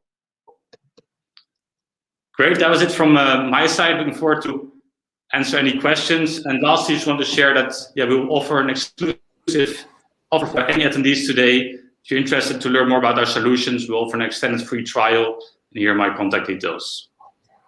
Good, back over to you, Scott and Enzo. Thank you, Thierry. First of all, great presentation, fantastic. And so Enzo, you want us to just start with some questions, or how did you want to do this? No, yeah, whoever, guys. So Scott, Derek, feel free to ask your first question. Derek, you have one? So Thierry, I use OTA Insights religiously. So I honestly believe it's a great tool.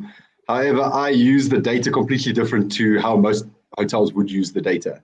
So we actually use the data more to establish competitor set trends, etc. And obviously, I don't care about parity as much as I should. that's why I'm on this panel. But yeah, so I use the mega data from your system, and the real-time availability of the data is really, really beneficial to me and my hotels. So great system, and I do believe it's a great tool to have. But my other questions are just more, it's about, aren't we at risk of getting incorrect data because hotels actually do not know how to price or do not understand market information?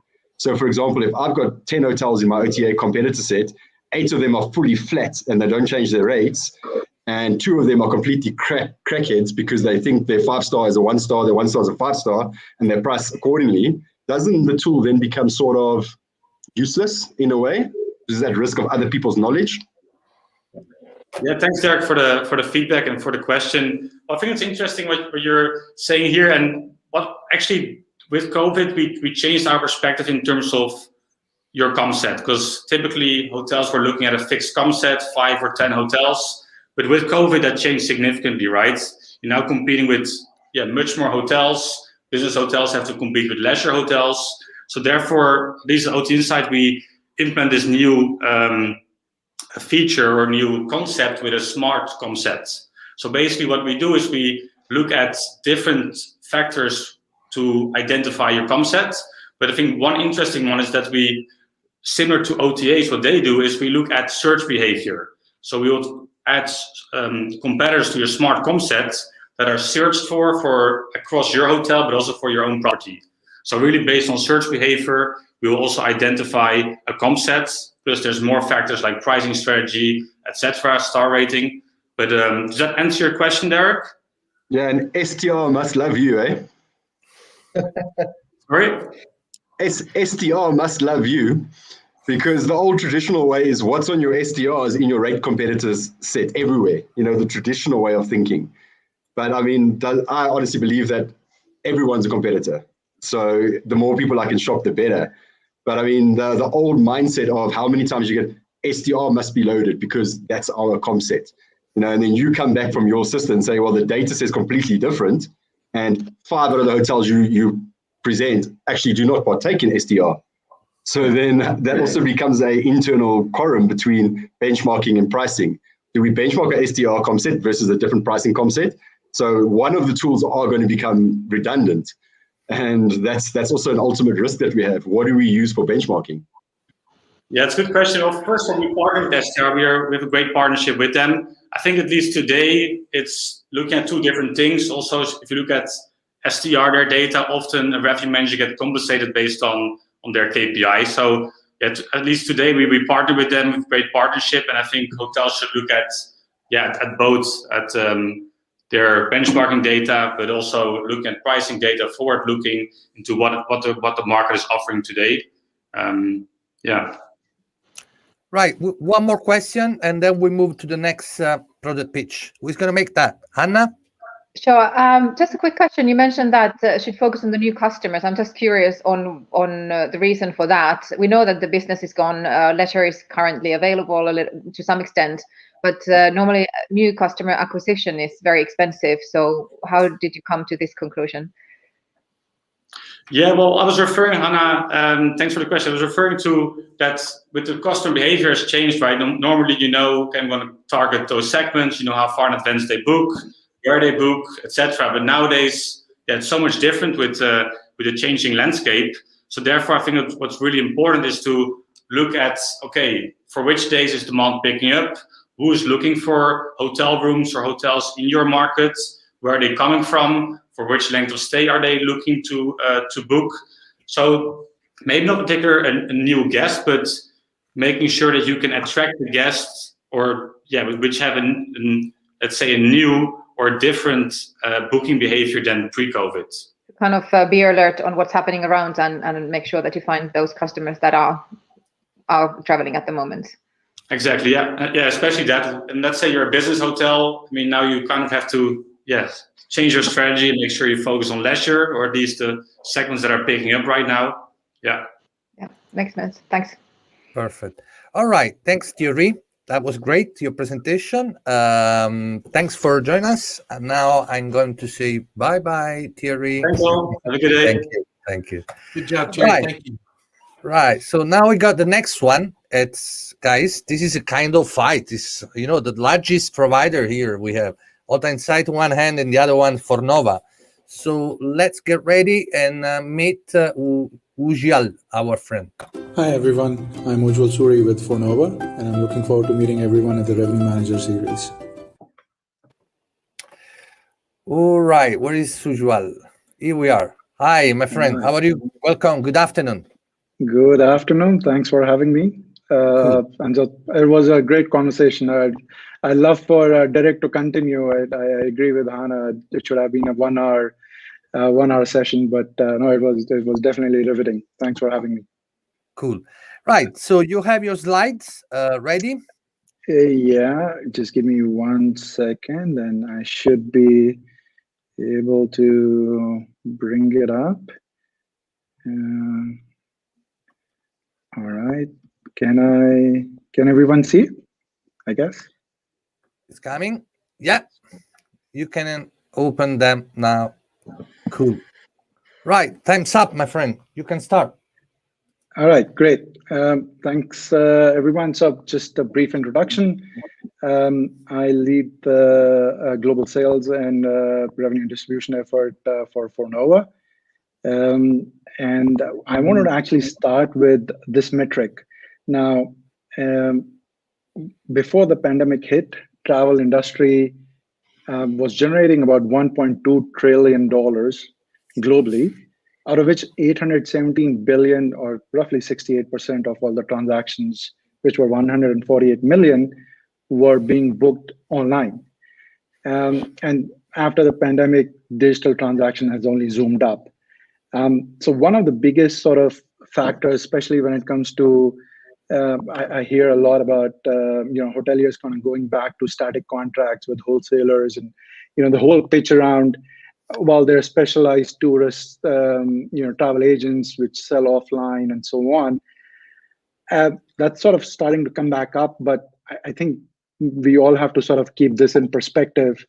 That this transaction is only going to go online more and more. So what you do offline it may still be relevant to a certain degree, but it is what you do online is what will define you going forward. And it's not just online. Specification on online has changed as well. And this is, I'm sure everyone knows this. Everyone talks a lot about it. But this is how much it has grown. And within mobile, which is now 70% of all the searches, is really the mobile apps. It's not mobile web anymore. It is mobile apps, and that's where, when it comes to OTAs, when it comes to travel comparison sites or Google, that's what takes the cake. And fundamentally, what is still a challenge is when you look at data, and Derek mentioned that he looks at a lot of data daily, but unfortunately, no one looks at mobile app data. OTAs do. So the fundamental challenge between hoteliers today and what OTAs do is bridging the data gap, and looking at the data the way customers look at it, and not really how we want to look at it. So when you look at data today, when you look at where searches are happening and so on, it's not desktop anymore, it's not mobile web anymore. That was really 5 years ago. It's mobile app, it's the members and so on. That's where things are happening. So if you're going to do something, you really need to be looking at those kind of data and be asking your providers for that kind of data. But sort of coming back to the topic of the day, rate parity, I think if everyone were to ask what gave rise to the super travel comparison sites, or meta search sites as we call it, and fundamentally the answer is very simple. It's human nature. Everyone on this planet wants a best deal, whether you buy a Ferrari, a pen, or a hotel room. Everyone wants to get the best deal on the product that they're buying. Now, the consumer searching for a budget accommodation will look for the best value within their, within their constraints. While someone with a higher disposable income may prefer a luxury option and may be willing to pay more for it per night, but no more than what they have to. I think that's why fundamentally, while there's a lot of discussion around adding more value and so on, if I as a consumer can get the same hotel for a cheaper rate, yes, there was an aberration a few months ago or middle of last year when it was around free cancellation and people didn't want to book direct because of the fear of cancellation. But minus that, if you look at the trends from the beginning, from the this pandemic, the last market crash and everything else, if I get the same product, I will always try to find the best deal. And that's really, you can't change that. That's just human nature. And I think we all need to get used to that. And if we don't, then this is what's going to happen. It's OTAs will figure out, because they're massive, hundreds of billions of dollars in market valuation, and they need to keep growing. So from 100 billion, you only go to 200 billion. No one will agree to go from 100 billion to 50 billion. So they will figure out ways, if you can't, to be competitive. And hence it's in your best interest. And if you can't, one of the big things that I think we always talk about is losing the consumer or getting the consumer at a higher cost and so on. But the other big factor is also that you lose the consumer completely. The faith of a consumer, because the loyalty of a consumer or the faith of a consumer to book your hotel as against the competition also looks at what is your online presence and how you're dealing with it. And fundamentally, what will tend to happen is, whether you're willing to play the ball or game or not, the game will come to you. And that means, if you're not doing the right things, if you're not investing in your online brand and so on, and you don't, you think it's a higher cost, you don't have the budget, you're going to have OTA starting to become hotel brands, and that's not that far off anymore. Just to kind of give you and everyone a quick view, on an average, based on our data, average hotel loses $126,987. So let's say about $127,000 in revenue leakage just because of parity every single year. Now, think about all the money you're spending on revenue management systems, which are expensive, good, but expensive. So you're trying to yield money from one side and you're losing money on the other side, which is going from the bottom line. And that's kind of fundamental, sort of the gap between how we operate in the industry today. And that's kind of what our data shows. And just from my own experience, because in Fornova, we have sort of a unique advantage of working both with OTA. So our systems, our data and parity systems, comparator data and parity systems are used by OTAs, the biggest of them, as well as the biggest hotel chains. But from our own experience, this is something that goes down to basics. I think Derek and Hanna mentioned that earlier, is we need to have more geeks who can play, who can speak. And geeks means sort of people who are looking at the data, but also asking the right question, not just playing the data right, but asking, why do you have a vendor? And these are, when I speak with the OTA customers, they say, and I'm asking, why have you chosen a particular vendor, or why are you working with this and that? So they'll say, okay, the data quality is high, above 95%. Our QA teams measure it, and they have huge QA teams, right? Or look, we are getting some data from like Trip.com or Ctrip or Fliggy, etc., which are hard to get, or different points of sale, different GOBs, etc. Or I get data from mobile apps and member rates, Genius level 1, 2, etc. But when I talk to hotels, funnily enough, not a single time, okay, minus Marriott and Hilton, not a single time a hotel chain or someone at a hotel has said, oh, I'm using this system because the data quality is so high. Everyone has said, well, it's easy to use. I do not think a data product, while easy to use is a good factor, should be the factor for making a choice while buying a data product. And I think that's something that I wish more we do that more on the hotel side.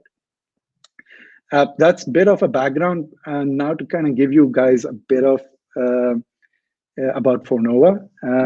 As I said, we have we are lucky enough to work with and not just the biggest chains globally, but also the biggest OTAs globally. They use our system, and we learn from both sides. We learn from the OTAs how they are looking at things and how they are managing things, and how they look at parity and how they look at rate shopping and so on, concept mentoring.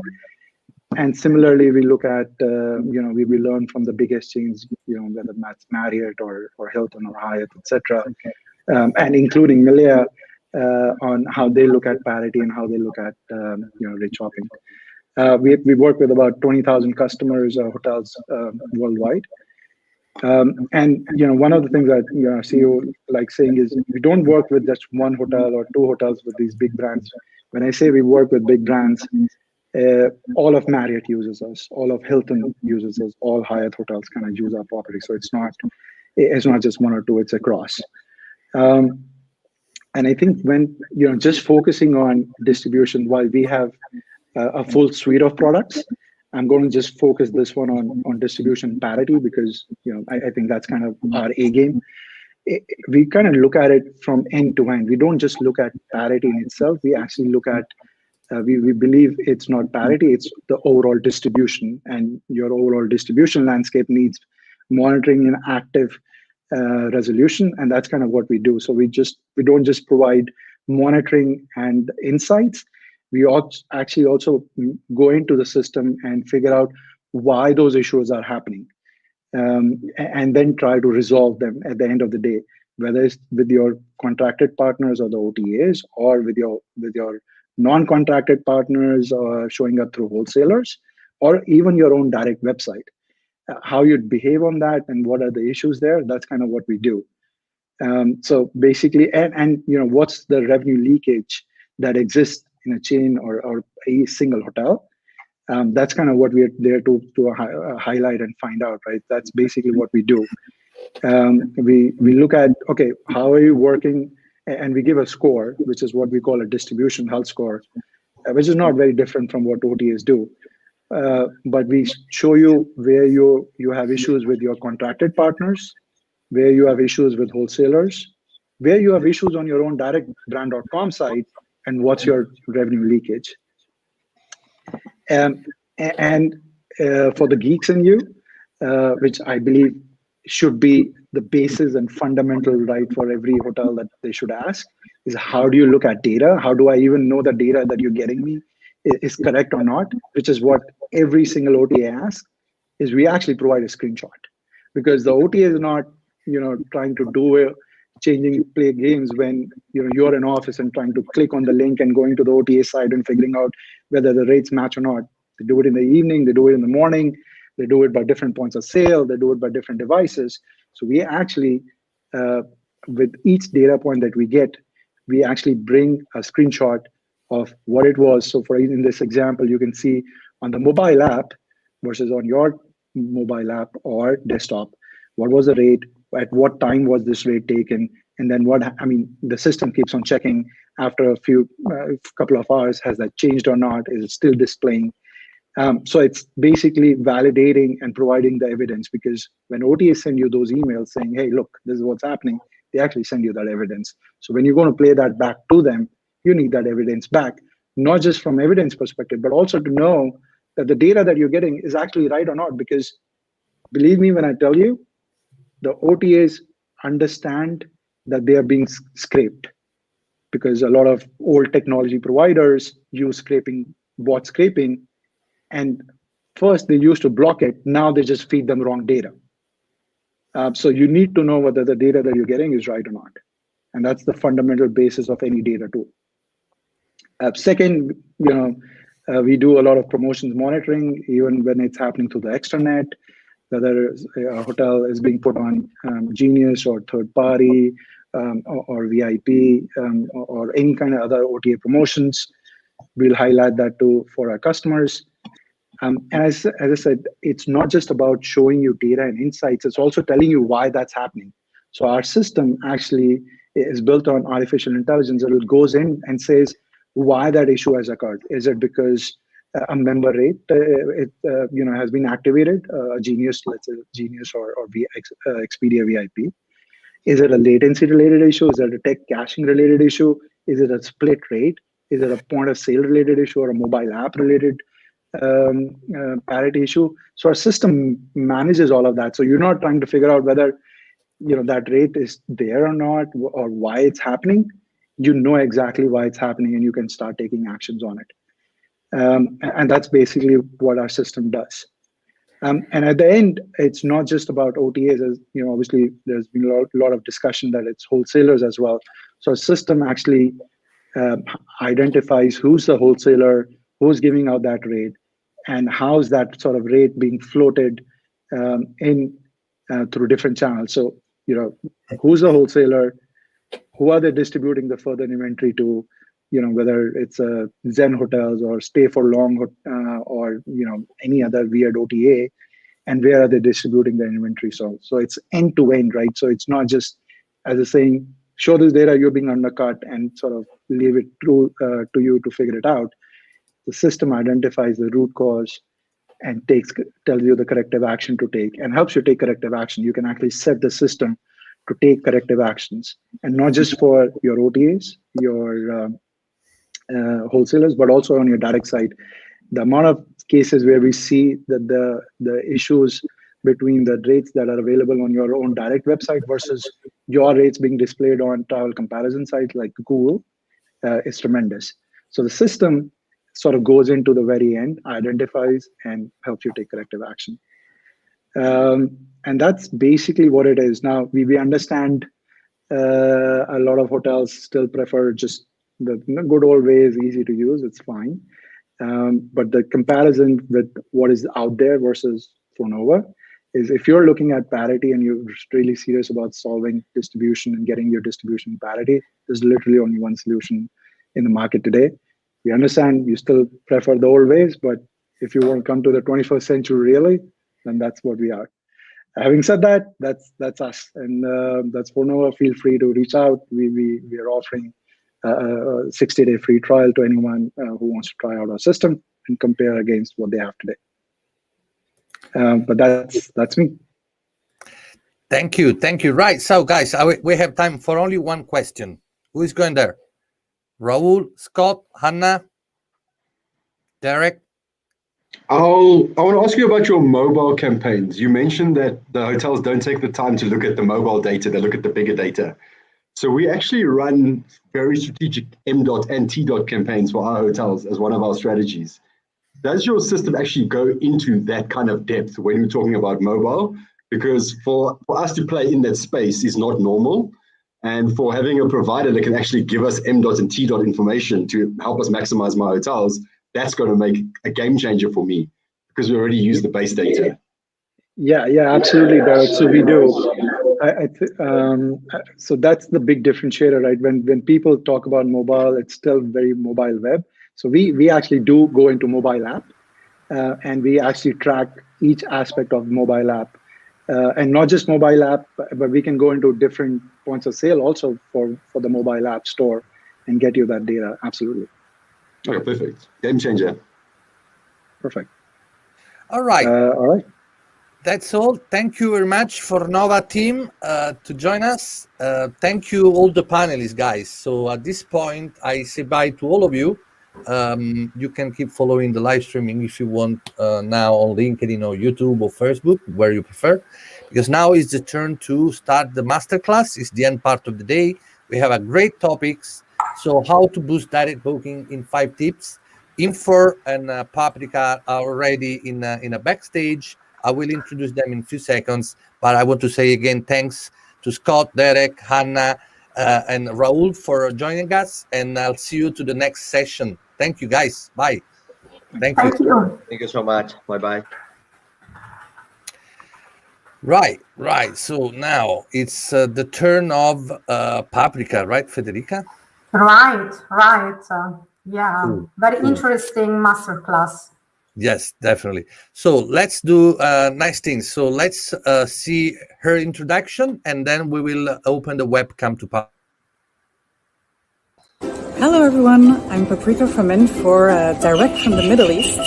Ooh, and some birds, and I'm really looking forward to seeing you very soon at the Revenue Manager, the series. Plenty of flower, paprika. Welcome. Yes. Good afternoon. Hello. Good to see you.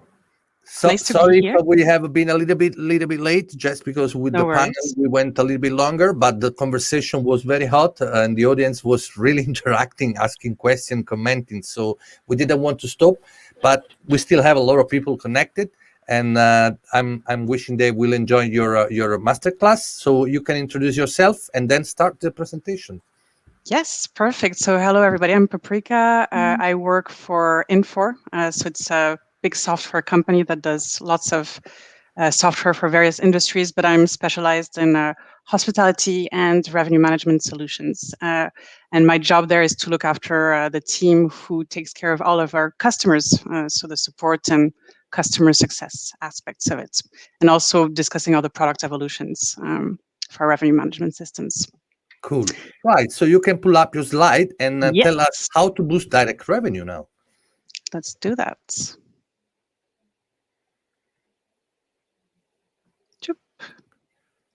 Okay, I see your slide. Okay, time's up. So, perfect. Up. Let me just go back.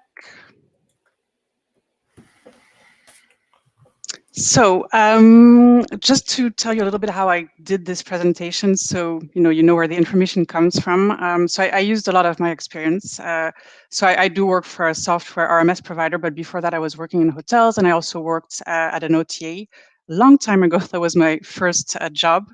And also working for the RMS at the beginning, I was for a long time implementing the software for hotels. So I've seen a lot of different properties and was able to see behind the scenes for a lot of them. I also did some research and I contacted some experts in the domain and tried to use a bit of common sense too. So let's dig in. Just to make sure we're all talking about the same thing. Of course, direct revenue is, the people who book via your own channels, so not a third party. So it's as if you buy your tomatoes directly from the farmer and not from a supermarket. So as an introduction, I want to put things a little bit in perspective and discuss why we're focusing on direct revenue. And then we're going to dig into 5 areas to focus on, and we will wrap up. And I'm happy to see that actually a lot of things were discussed in the previous part of the meetings and panels and everything. So should be familiar. So we've been hearing for quite a while now that it's really essential to boost direct revenue. But why? Sometimes it's good to just ask yourself simple questions. Why? So the main things I hear is, well, it costs less because there's no high commissions. You can also have direct contact with the customer. It makes it easier to retarget them. So every time I hear this, I'm always wondering if that's really the case. Do you know how much it costs you to get direct bookings, and this in comparison to other ways to get bookings? And also, guests, they are in the hotels, so I would imagine it's possible to also get their details and be able to retarget them. So this is very simplified on purpose, but it's just to highlight that it's really essential to base any decision you make on facts and not just on what everybody's saying. You're all different, and there may be different journeys to reach your final goal, which is most likely to maximize the long-term profits and guest satisfaction. So let's start with our first tip. Boosting direct bookings, that's from our point of view, your point of view, right? But what do your guests actually think about that? They're the ones who are taking the decision on where they book. So let's try to see this from their point of view, and maybe we can wear their flip-flops as an image. So what are your guests thinking? What's the benefit for them on the various channels? So if we take like the Googles, OTAs, meta search, well, all hotels, they're in the same place. Some of them even have an app, so it's just super handy. It's quick. The user interfaces are usually very, very user-friendly. It's very easy to compare hotels. They all look the same, so you know as a traveler what to look at. You can filter on so many different things, look at maps. It's very easy to book, quick. Some even have loyalty programs. So there's lots of advantages. And it's tech companies who are behind it, and they have lots of developers. They definitely invest in their user experience, and it shows. So that's for these guys. So now if we look at your own website, well, probably, I'm sure if we ask like just people on the street out there, of course with a mask, they probably don't realize that there's a difference between your websites and booking via Expedia, especially, or an OTA, especially if it just comes up, in the top of, if you do a search for a hotel. They probably don't realize. So in most cases, they won't see the benefits until they actually have tried it and they actually arrive on your websites or even are at their hotel and you explain stuff. The reasons they may come to your website directly or naturally is, if they see it has actually a better rate, better value for them, or if they have actually a lot of questions and they need more details. For example, if you think of a family, traveling with a young child, they probably have a lot of questions to make it a nice day, or if they want to look at more things than just rooms and organize their trip. So you should definitely dig a bit to understand what's your guest booking process. Why did they book on your website? Why didn't they? And what would make their lives easier? And then, use that to bring them to your website. What's great is that actually you have guests inside your walls all the time, maybe a little bit less at the moment, but they will come back when they can, that's for sure. And they're really an amazing source of information. So, try to see if there are ways, if you're not doing it already, to collect that information, get their brain on Excel somehow. So, maybe one way to do that is to empower all your client-facing teams and put an actual process in place to easily collect that data. It has to be simple, or else it doesn't work. Either you have a tool you can use, or it could be as simple as using Microsoft Forms. It's super easy to set up and work with. So you can do this, at all the touch points that your team is with customers, like check-in. If you still do a manual check-in, there's a bit of downtime there. So why not use that time? And the key is really to get insights from your guests and track this so you can use it. Second tip, so here you should channel your inner Sherlock Holmes and get real insights on your business. So who's booking? Where are they coming from? What is their type of profile? How do you do that? To be able to do that, you need to have a structure in your PMS, in your property management system, that allows to track things correctly. So important things to track are things like rate codes, market segments, the country of origin, when people can travel from different countries a bit more, distribution channel. Distribution channel, we've often seen, it's the one that's not tracked super correctly. It's a bit more difficult. I don't know why, but if you don't have, for example, a field to track that in your PMS, maybe you can have dedicated rate codes for each specific channel. So what's important is that you use fields that you can do reports on, and to ensure that the correct data is entered. So put a process in place to, first of all, enter the correct data from the beginning, especially if there's manual elements to it, and also check and correct the data once it has been entered. If there's some manual entering, there will be mistakes. That's normal. So just put in, checks to make sure you can actually use that data afterwards. So there's loads of tools you can use. You all have different ones, but it can be as simple as using the existing PMS reports that you have. If you have a revenue system and it has analytics in there, you can use that. You may have a business intelligence tool, survey results, if we think of tip number 1, and then you can compile stuff and even just use Excel if you have nothing else. It also may be that actually you're listening right now, you don't use such tools, but maybe other people in your company have access. So discuss with them to get the information. And here are things that you can analyze for each distribution channel. So when do guests come? Have a look at day of week patterns, seasonality, what time of the year are they coming? Are these distribution channels coming only on specific events, for example? Then to answer the question, who are they? You can analyze market segmentation and or rate codes. Have a look at the country of origin. How many guests do they have in average in their bookings, and how long they're staying. That'll give you a lot of insights. What do they book? For that, you can analyze the room type and also the total spend. So here, if really focus on all revenues, not just rooms. And then why are they traveling? That's back to tip number 1. So really start somewhere, depending on what tools you have, what data you have available, just start with something. It can be simple. And then you can ramp up and add stuff to that. So what you do with that, you can have a look, okay, are the results for each distribution channel different, or are they quite similar?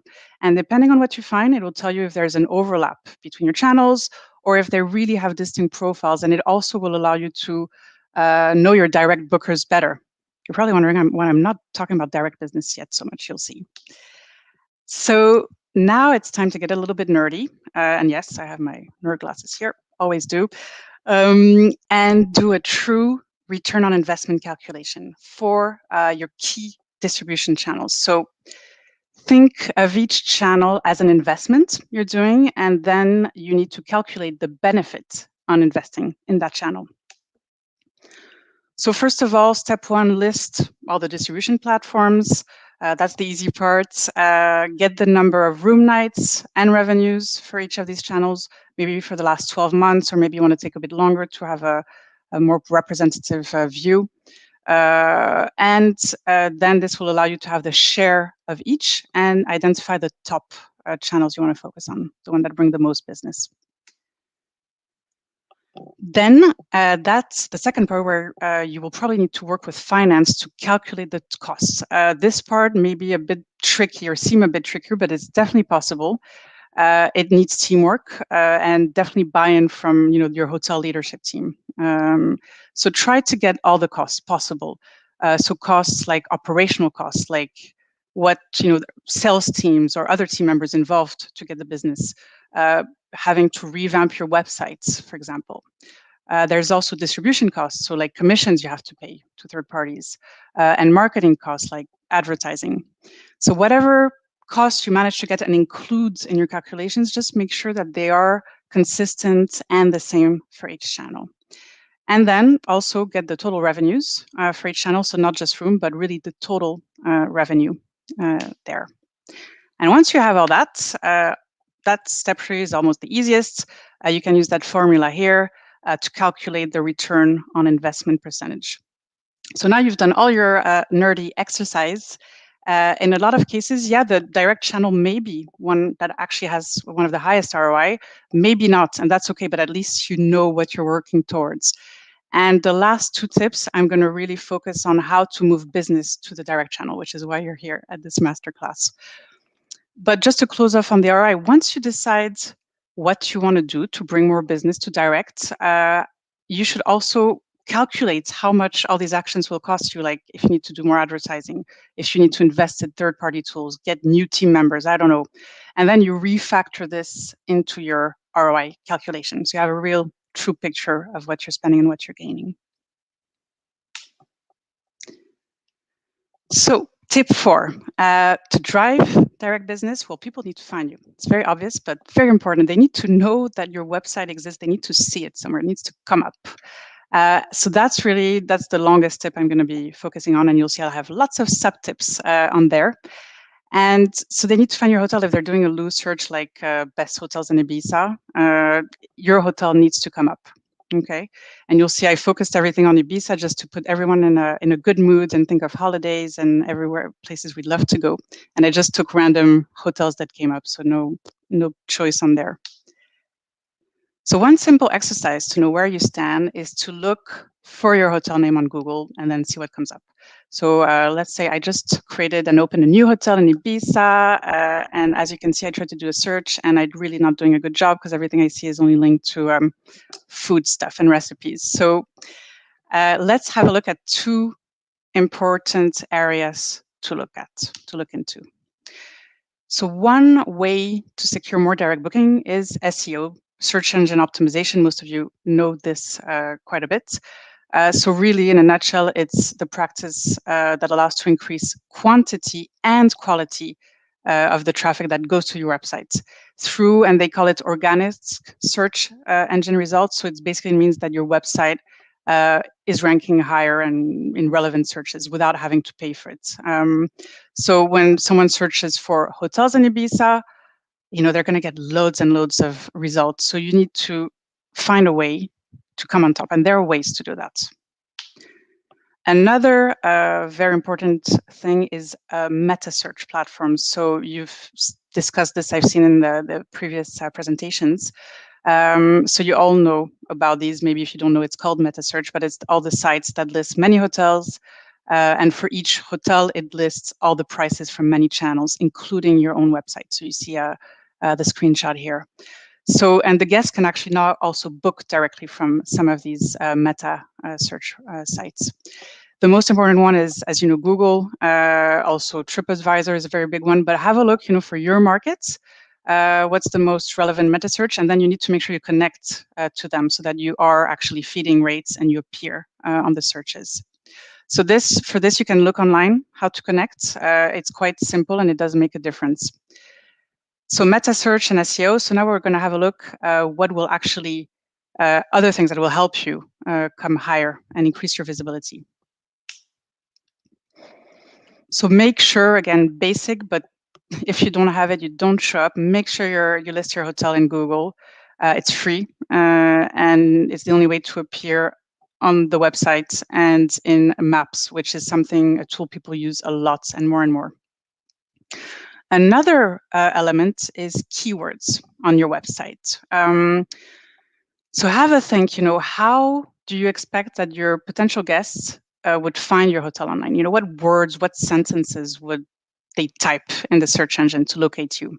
Then have a look at your website. Do these actual words and phrases, do they appear at least once?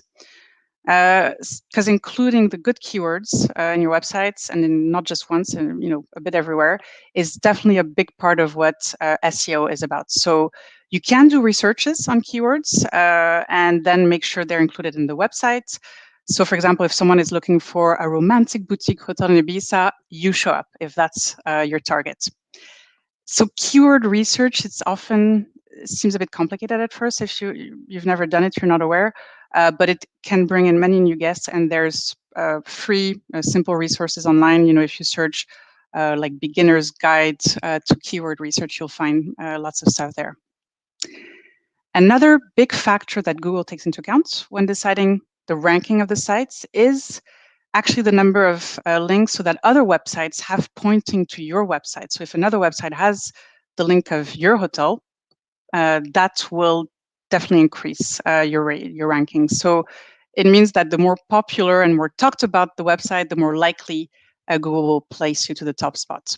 And it's not something that you can buy links or things like that. It has to be a natural thing. So for hotels, it's a bit tricky. We don't do blogs or things that allow to have lots of links. But ways that people do it is, if you do something newsworthy and then you contact the press about it, have a bit of PR going on. You can also do partnerships, like if you have a city website or you have a museum next to you, maybe you do a partnership and you both include your links on each other's website. But that will make a difference in your ranking. There's also some paid activities that you all know about. So Google, again, being one of the main driver, you can bid for Google Ads. And, the higher you bid, so the more money you spend, the higher you appear up the list. But I don't know if you've heard, but quite recently, I think like last month now in April, there's been an initiative from Google to do free hotel booking links. So these actually will make you appear next to the hotel ads part when the travelers search for hotels in Google. So if you're already, so you need first to be connected to the Google meta search and feed in your pricing there. And you technically need to open a meta search campaign, but that could be as low as 1 cent. So it's quite easy. From the Google side, they're doing it, to get more hotels to sign up, which makes total sense. And for you, you get some advantages. So it's a bit of a win-win. So definitely have a look into it. It doesn't hurt. The pricing. So that was, the whole conversations before. The pricing is super important to appear in the organic listings, in the natural list. So you need to have the best price available on your website. That's directly going to be taken into account when Google decides where to show your listing. So not having the best price, to see like that, could be actually the difference between you're seen or you're invisible to potential customers. So how to do this, and again, this has been discussed a lot before, is by tight parity management. You need to know what's out there, and also using features such as member rates on Meta. So another important thing is that the price that's displayed, so like here on the screenshot you see, needs to be accurate. That means that if the guest clicks on your official website and they go on your website, it needs to be the same price. And they check these things. So pricing, super important.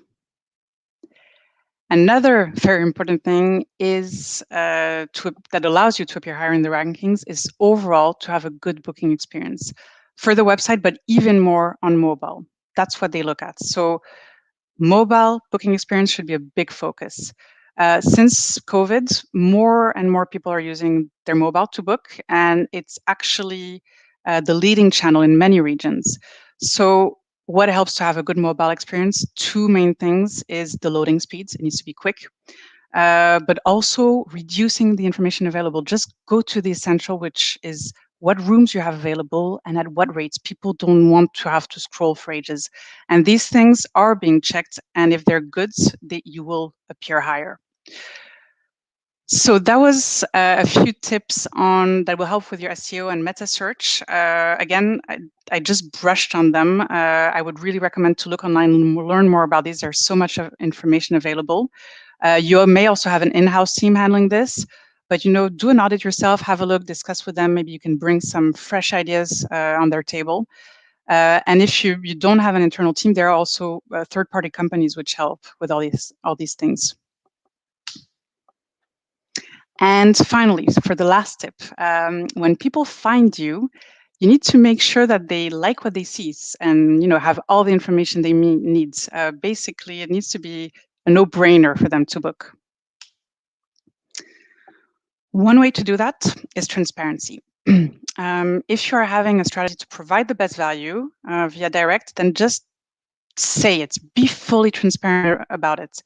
They will have no idea if you don't tell them. And it's actually been seen that conversion rates from meta search, they double when hotels repeatedly show guests that they're getting the best rates. So, it's the time to be that friend, that loves to talk and always repeats the same story. You know that person, so do the same thing for your hotel. Then it seems basic, but of course, having good quality content is really important. So a few more concrete things there is, have a lot of pictures, visuals. The third-party websites, OTAs, metas, they're good at that. It makes a big difference. Have, a map of your hotel if it's a resort or a bigger property, floor plan of the rooms, any visual really helps. If you have different room types, they should each have their own picture, not all the same if it's different room type. This does exist and it doesn't really help choose.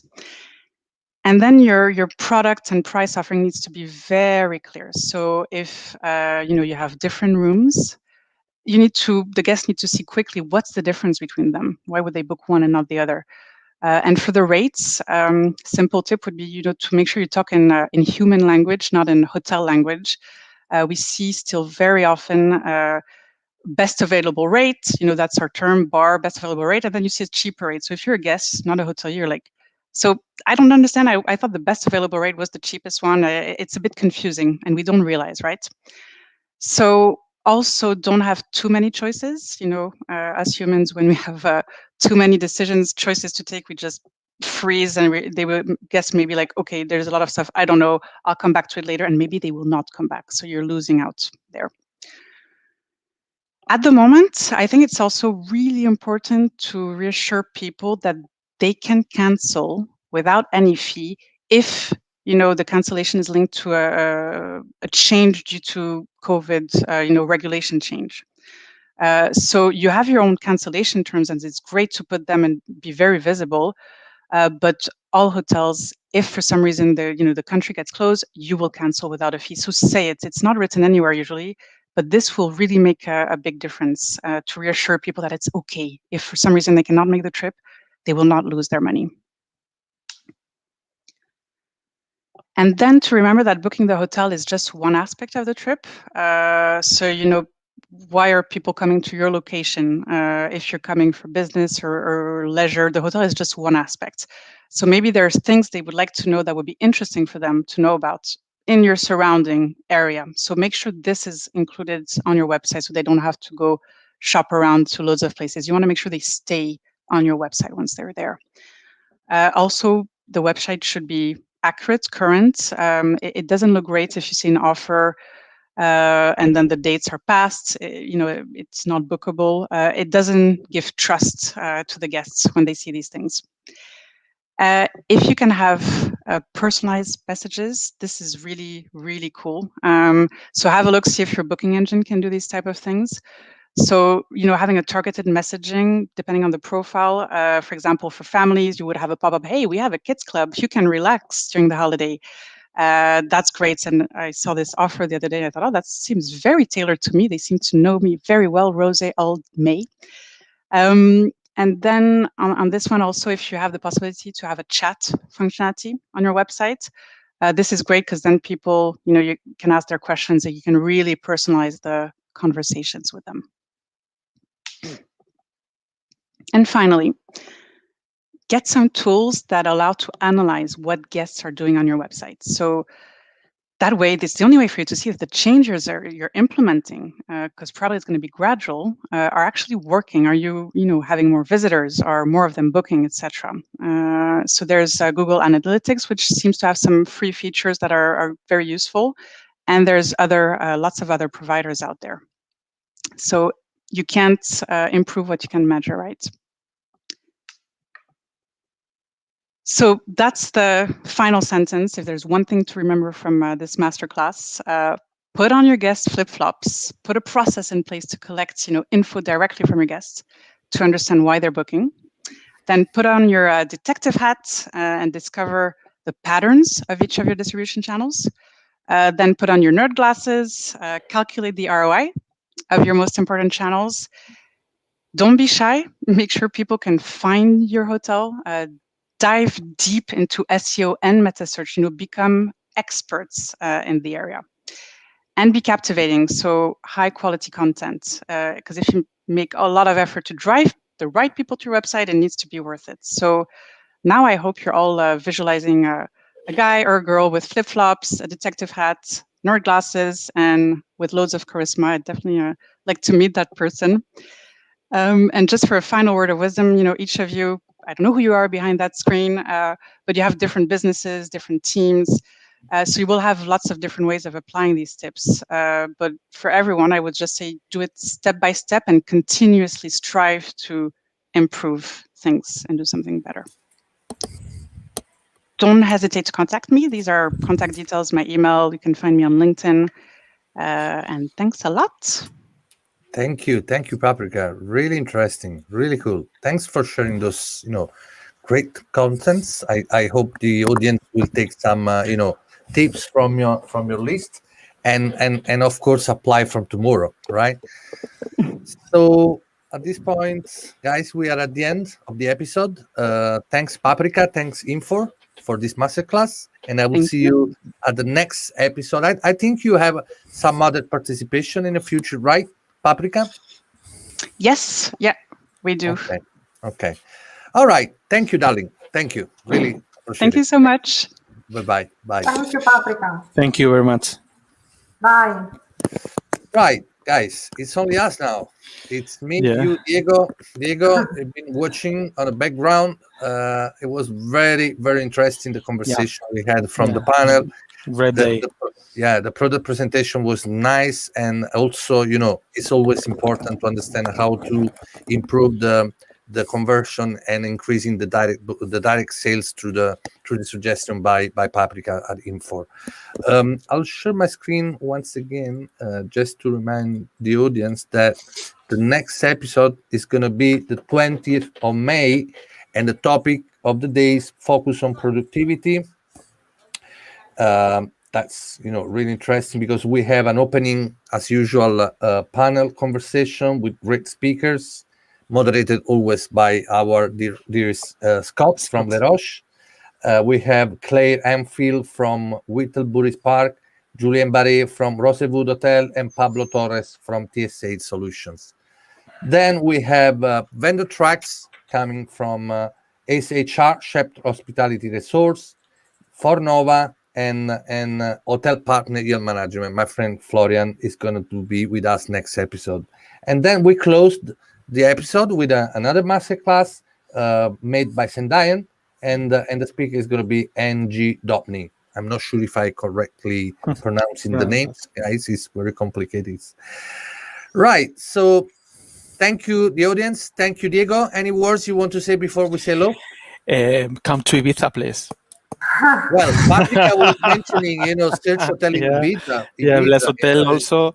We have a great properties there, Ushuaia, Hard Rock, Bless, Gran Palladium, and so on. So you are more than welcome to visit us during the summer. Also, Federica has a really nice background, who is also the Ushuaia. So please join us to the party. Federica, but this is just a background. Are you really sitting in the terrace of the Ushuaia right now? I wish I was, but I will. You will be. Because I will accept Diego's invitation and we'll come to Ibiza. I want to say that all of this was really casual, It was not intentional, my background, paprika, and that's nice. So I think it's an invitation. We have to go to Ibiza.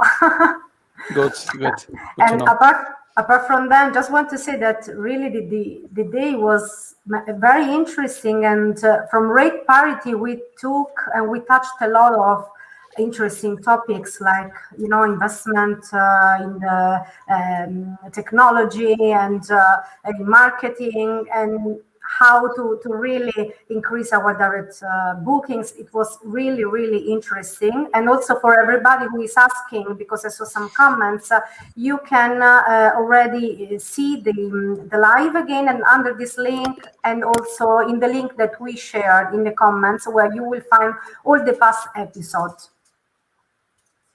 Amazing, cool. So there are a lot of things they can watch, spending hours and hours. I think at some point we have to create something like next Netflix for the travel tech industry, Diego, right? So this way people can access the inventory of the contents and choose the best topic. Okay, guys, again, I'll see you the 20th of May, 4 p.m. Central European Time, as usual. Make sure you subscribe on LinkedIn, Facebook, or on YouTube, or on HospitalityNet website. All the information has been shared on the comments today. Go through the comments, find the right links, subscribe, get a reminder on, and make sure you are not missing the next episode. Thanks, Diego. Thanks, Federica, and I'll see you soon. Thank you, Enzo. Thank you, Enzo and Federica. Bye-bye. Bye. Thank you.